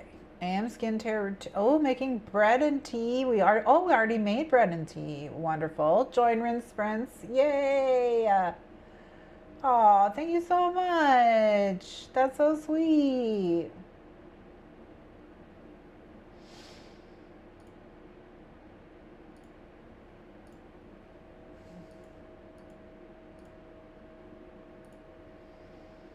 Okay. Post on Instagram. Put old laundry into. Why is laundry never ending, Angela? Why? You know? Water and prune plants. Clean out your handbag. Fold the laundry. Put away the laundry. Do the dishes. Clean the kitchen again. Always. That's another one. Never ending. Make chicken with pepper sauce and spaghetti for dinner. Love it. PM skincare, watch something cozy. So not a bad day. Mostly doing laundry and plant care. Yeah, nice. That's nice. Okay.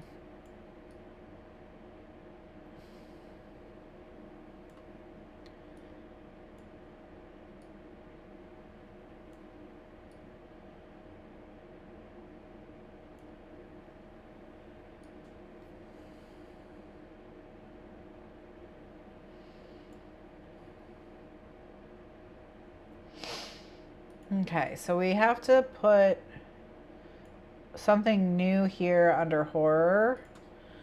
I need a scary image.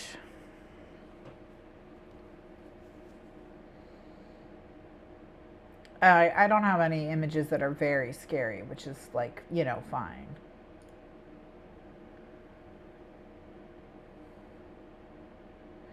I might use...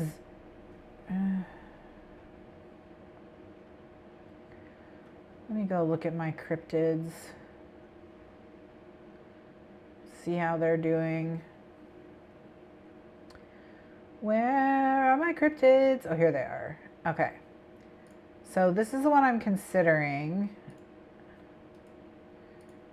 Basically, the situation right now is I used this originally for horror, and I stole this to use for weird instead. So now I need something else for horror. But now that I'm looking at these guys, I think these guys should be weird. Oh yeah, these guys are weird. And then we can put that other guy back as horror. They're much more weird.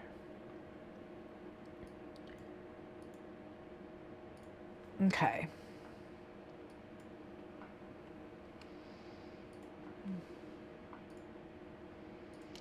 Okay. I love it when things start to work.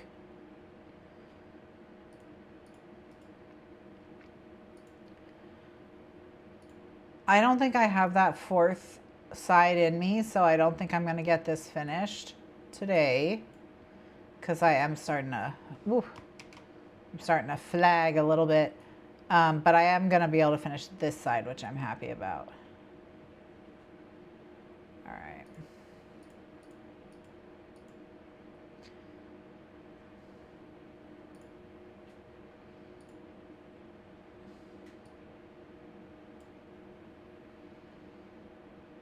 Okay, so for weird, we have teeth. I don't know, they look kind of like teeth to me. I think maybe they're ghosts, but they look like weird ghost teeth.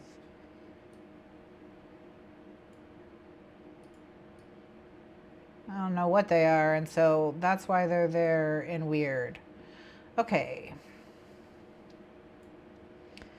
So now we need something. This is going to be the hardest, is the science fiction, because like there's just not that much that I have in this art set that is science fiction-y. This star we might use just because space. I'll probably just get rid of the wings and put more rays of light and stars.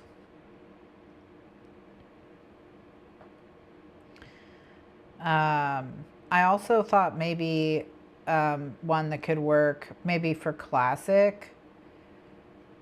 This could work for classic as well, but another one that could work could be maybe... Oh, I have an alien in the cryptids. Haha. Okay, so we'll put the alien as classic, maybe. Look at this. Look at this.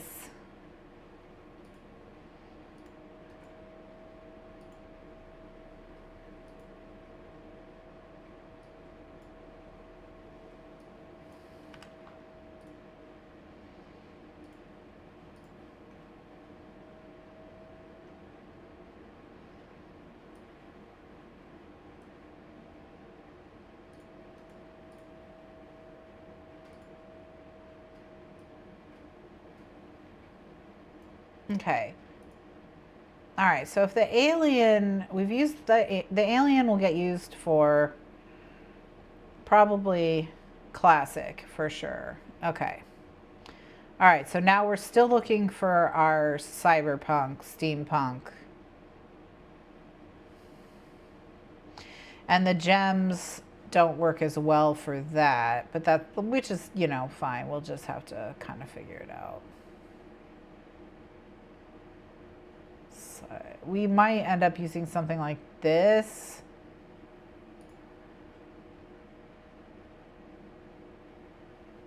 I might replace horror. We'll see.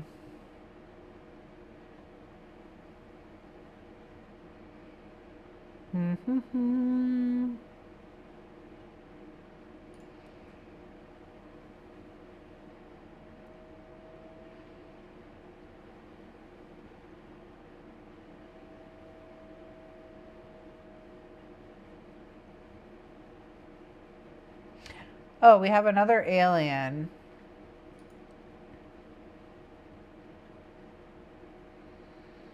I don't think we need 2 aliens, though, probably.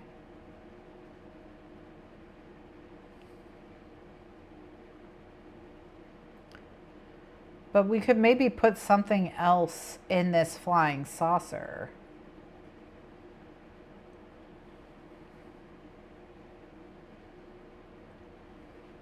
Other than an alien.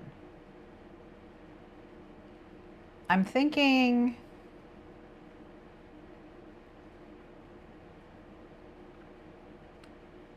maybe a spider.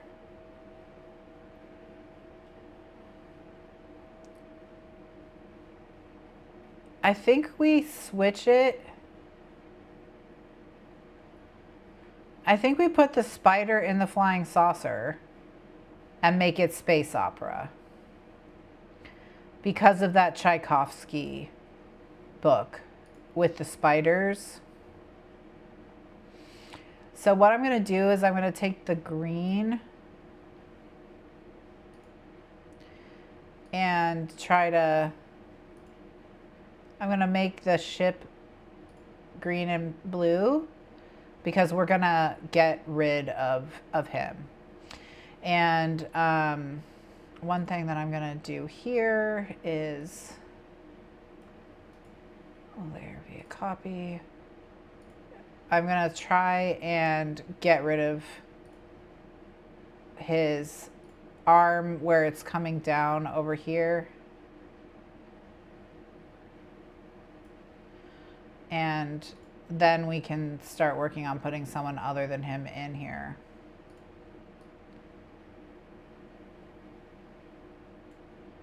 Okay.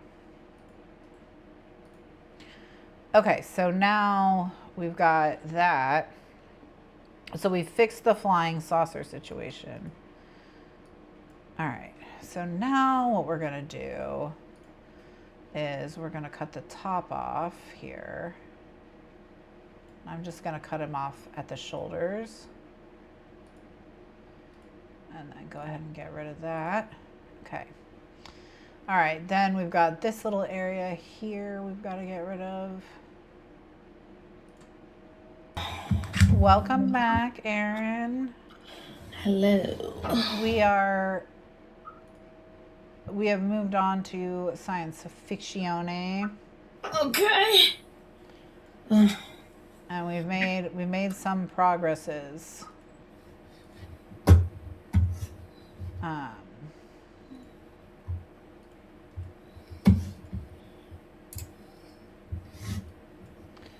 We're currently putting a spider in a spaceship.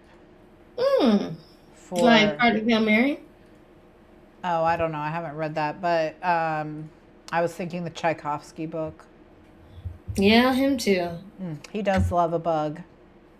Loves a bug. Loves a bug. Just loves a bug. Loves a bug. Yeah, I think that's what we'll do. We'll do spider, purple spider in the spaceship for, you know, for Adrian. Okay, so let's get our little Spidey in here.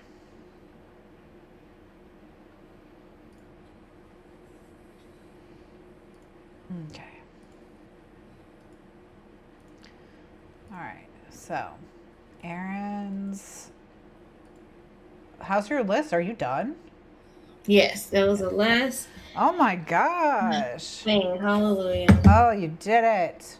Mm-hmm. You're done. I'm basically done. I mean, I'm going to finish this side and then I already said I was going to have to call it there because I'm exhausted. And like, we've done so much. We've done so much. But yeah, we're going to put this little Spidey guy in here to cover up the alien.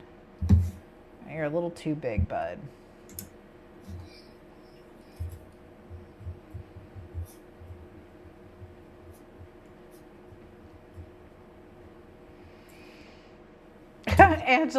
Angela does not like spiders. And even though this one is cute, it's a no. It's a no from her. You know, fair enough, Angela, fair enough. Get it. I get it.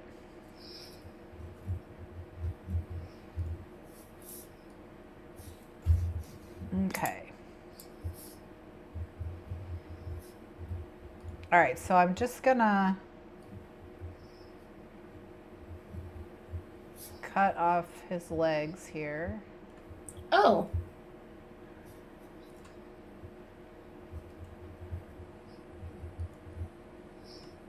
All right, and then I'll just come in here and clean up this black arc. And the way I'm going to do that is by duplicating the layer here.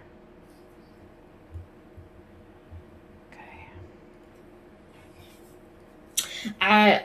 Angela, I literally just put a load of clothes in the dryer and took a load out of the washer. That's probably going to be tomorrow Aaron's problem because today Aaron has done so much.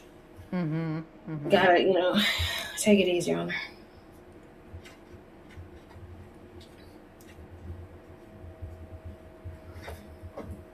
Okay.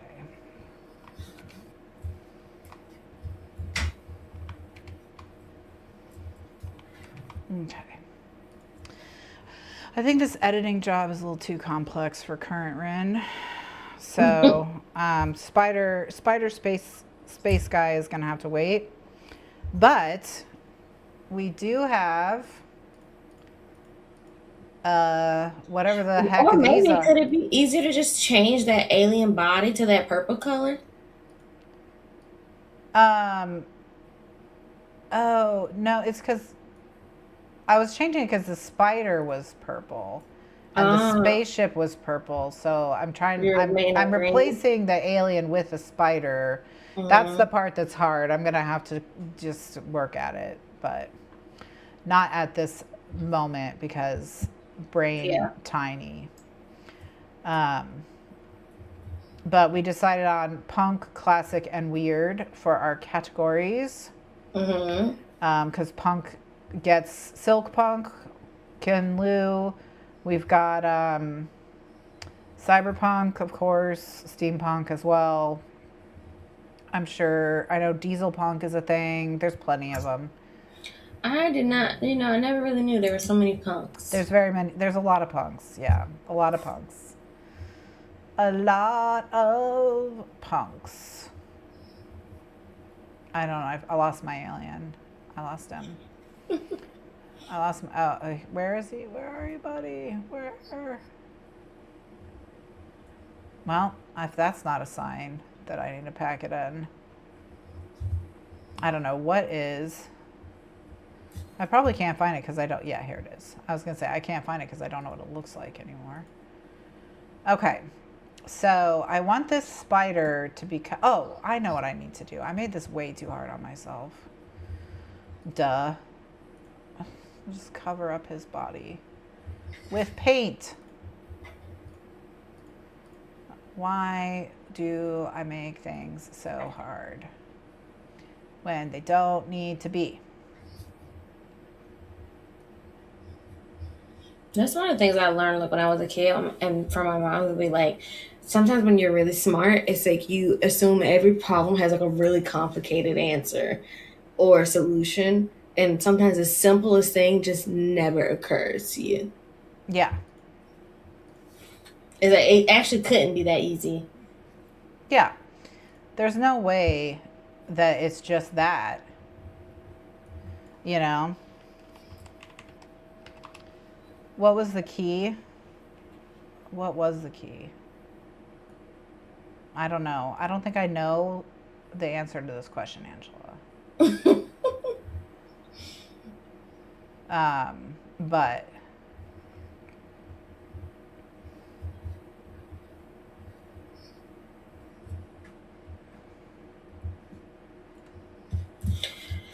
okay, and then let me go ahead and download the covers and upload them into Canva so that tomorrow all I have to do is make the graphic.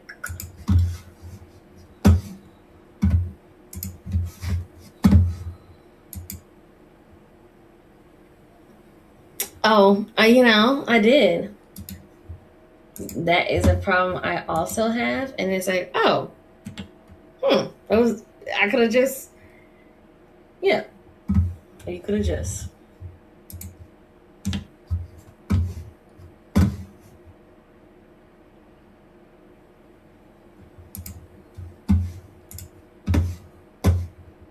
Death is a savior who demands blood. Ooh, I like that. The Broken Accords series.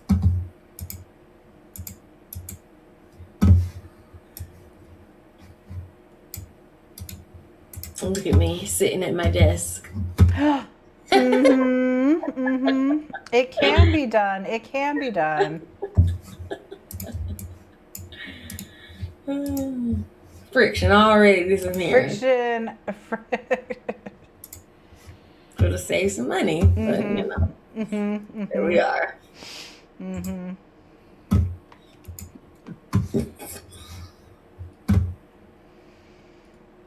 I just need to get his arms in the right spot here. Okay. He looks so happy to be in the alien hat. He said, I just love that I'm an alien, you know. It's great for me being an alien. I love it so much.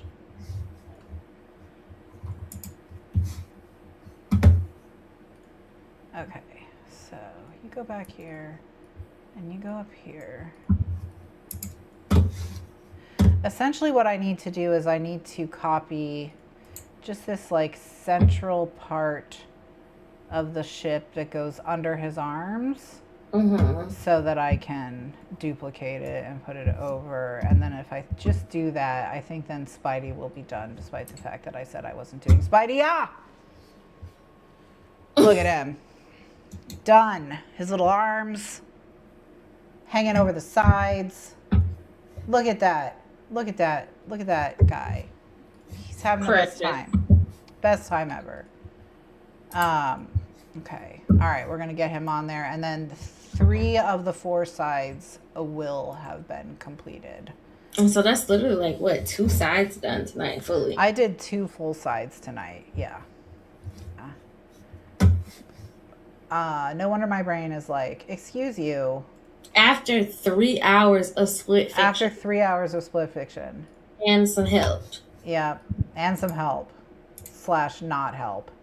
Okay, here we got everybody. All right, so we got classic. Weird is these friggin' teeth ghosts. I don't know what the hell those things are, so that's why they're in weird. You were thinking about split fiction when you did I was thinking about split fiction. Those teeth were disturbing. Okay, so, and then here's this guy. Then we got the punks. No, we're going to put this guy in classic. That's right. And then this guy is the punks? No, wait. Does that make sense? Yeah, that makes more sense. What's more classic? A spaceship or an alien? A spaceship. Yeah. Because you need the spaceship to see if they're aliens. And a lot of times it's like the thought of the alien. Like, I'm thinking about, what's that? 2001: A Space Odyssey? Okay. Classic punk. I'm trying to think of something that would make alien him... with a balloon and an eyeball is more punk. Yeah. I'm trying to think of something that would make him look more punk. And I'm like, should I put like a pentagram on him? Because I have this pentagram already drawn. Yeah, let's do it. Let's do it.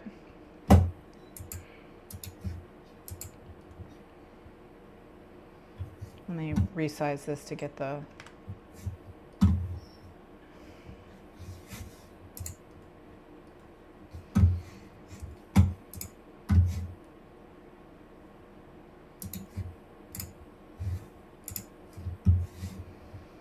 Okay.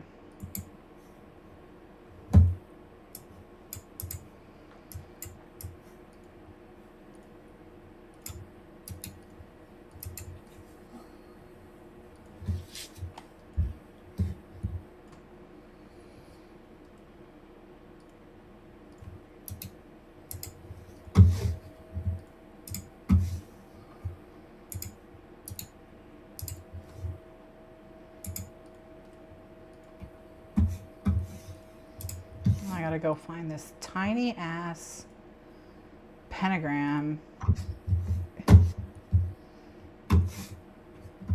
at the middle of the board.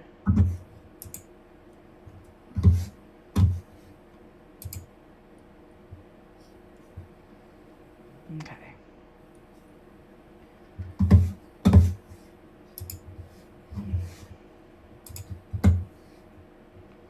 Okay. If we're still on, we'll see you later. And if not, have a wonderful day, Angela. I'll see you later as well, of course, because, you know, after I sleep, I'll be around. But I'll be around. Enjoy. Okay. Have you checked out on everything you need to check out on? No, when we get off, I'm gonna do that. Yeah. Okay. I'm not gonna forget, for real. Okay. I have downloaded all the pictures for. Yeah, we're gonna give him a little punk belly here. He's like a little punk alien. See you later, alligator. After a while, crocodile. After a while, crocodile. Okay. I haven't read any Roshani Chakshi either. Or Roshani. I DNF'd the Gilded Wolves. Mm-hmm. No. And then I have her like adult debut on my TBR. Mm-hmm. The gothic-y one. Mm-hmm. Mm-hmm. I think I'd like that one.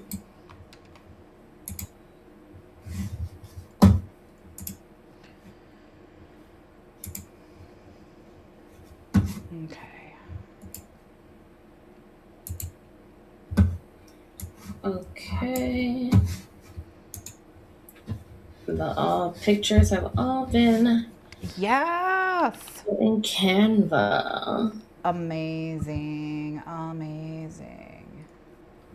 And then if I go to my projects and I look at my new releases. Yep, okay. Ugh, I can't believe I had futility and anticipated releases. That book sucked so bad. Oh, what a terrible, awful book. What was it about? Honestly, I think you would have fun watching a live show. Okay. I think that might be a fun little silly thing to put on to get your service. Yeah. And you would just crack up. Because it's just about, as far as I know, it's just about dicks. Yeah, it's about. Is that really?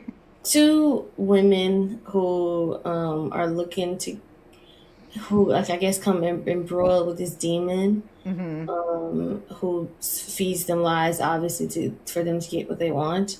Mm-hmm. One is a youngish, Nigerian woman who is pretty, but she wants to be desirable, and she cuts off the dicks of these men to make into this soup, and her restaurant is okay. And what's crazy, everybody's motivation is to get a British visa. So everyone in the book just doesn't want to live in Nigeria anymore. Is Right. that it? And then we have this like 50-year-old kind of fat white woman. And this is described because it's like her rotundness and like how the farts like come out of, that it's described just like that. And she is like a diplomat in Nigeria. So she likes living in Nigeria because obviously Nigerian men appreciate her rotundness more. And she has like kind of like a sugar baby, a 26-year-old Nigerian man who is obviously giving her the time of her life. But he is in many ways using her to get a British visa as well. And then we have the younger brother of the first character, and he also encounters the demon, and he is kind of used as a. It's all, they're all about men, and they're all about in some ways like revenge, and then getting to Britain. Lots of flatulence, lots of dicks, dick soup, delicacy, very crass, very, I hate to say it, but I don't typically like Nigerian literature. Just some of the structure My of mic it. battery died. That's how long we've been doing it. It was like, I don't like it. It's the same way I don't typically like Scottish, Irish, Celtic stories. The cadence of it, the lore is too close to the surface. I don't like it. Yeah, I mean, if what's his name ever finishes Red Wolf, Black Leopard, Red Wolf. I can't think of his name. Marlon James. Marlon James. If he ever finishes that, I might try it just because I did really enjoy A Brief History of Seven Killings. Like that was that's a real favorite of mine. From the literary fiction, magical realism kind of side, but I understand that the African series is extremely different from that. Mm-hmm. So who knows if it'll actually get read. So, but it doesn't seem to be like it's ever going to be finished either, though. Well, I mean, I feel like maybe I imagine maybe it's quite taxing to write. Well, it does involve, he has said it involves a tremendous amount of travel because Central African folklore is not like written down very, like, well researched, written down in such a way where you can really do a lot of the research you need outside of Africa and outside of talking to people.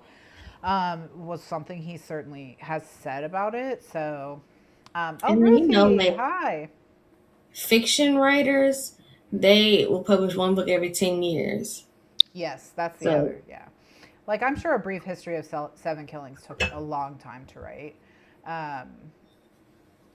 So, Ruthie, welcome to like me slowly losing my sanity and Aaron keeping me company throughout that process. But I am trying to hit a goal of streaming 26 times in 2026, and I like streamed 4 times in the first 11 months of the year. So it's really been a fun time for me this December, but I am going to meet this goal. And it's looking like it's not going to be as bad as I thought it was. But, fingers crossed, because who knows? Things can still go totally sideways. But yeah. Okay. Unfortunately, we are heading out. So, because we've been streaming since 8 p.m. Oh, 8 hours, Aaron. Oh, yeah. This is our job now. We're full-time streamers. hell yeah. Hell yeah. So we've been at this for 8 hours. So we're going to go. But it doesn't feel like 8 hours. It just feels very late, but it doesn't feel like it's been 8 hours. It doesn't, because it's been fun. Yeah, it doesn't feel like we've been at this for 8 hours the way like work for 8 hours would have felt. Even though I've been on the computer for quite a lot of it as well. So let me just switch to Facecam plus 1 guest, and let's get rid of Photoshop. Am I even here? Yeah, I am here. Okay. 22 out of 26 is not bad. Thank you very much. Thank you very much. Now you have 4 I left. am proud that we got this far. Yeah. And today's the 28th, so you got 28, 29, 30, 31. Yeah. So I have 4 more days, and if I don't stream again today, just because I'm kind of tired, what I may do is stream twice tomorrow because I have Silent Hill at night, so I could do a like reading sprint in the afternoon or something like that. So, but we'll see. Good gravy. But yeah, thanks for joining me, Erin. I got a lot done myself, so thank you for having me. Demolished an entire to-do list. Yep. So this has been great. Laundry done, pruned and watered my plants. I started the said laundry. I slept and cleaned the bathroom. I researched, planned, and downloaded all the photos that I needed for my January new releases post. Played 3 hours of the game. We finished a level. Now we've only got 2 hours, 2 levels left. I made technically 5 cups of tea. I planned out my flights, so I'm just going to buy them now, pick the hotel. And I feel like we did something else, but I don't really remember. Oh, well. 3 stars of the game, really. Yes. Almost. The board game. 3 sides of the board. Yeah. Yeah. Yeah, we got quite a bit done. You did work on for TikToks and Instagram and such. So yeah, all kinds of stuff. So anyway, I'll be back. Worst case scenario, I'll be back tomorrow, and in this case, tomorrow is Sunday the 28th because I have Silent Hill tonight. Oh, when I said I wasn't streaming today, I was incorrect. I'm definitely streaming tonight. Definitely streaming Silent Hill at around 10 p.m. Eastern USA time. And then, so that'll be the next stream. Thank you so much for joining us, everyone. And we will see you next time. Bye.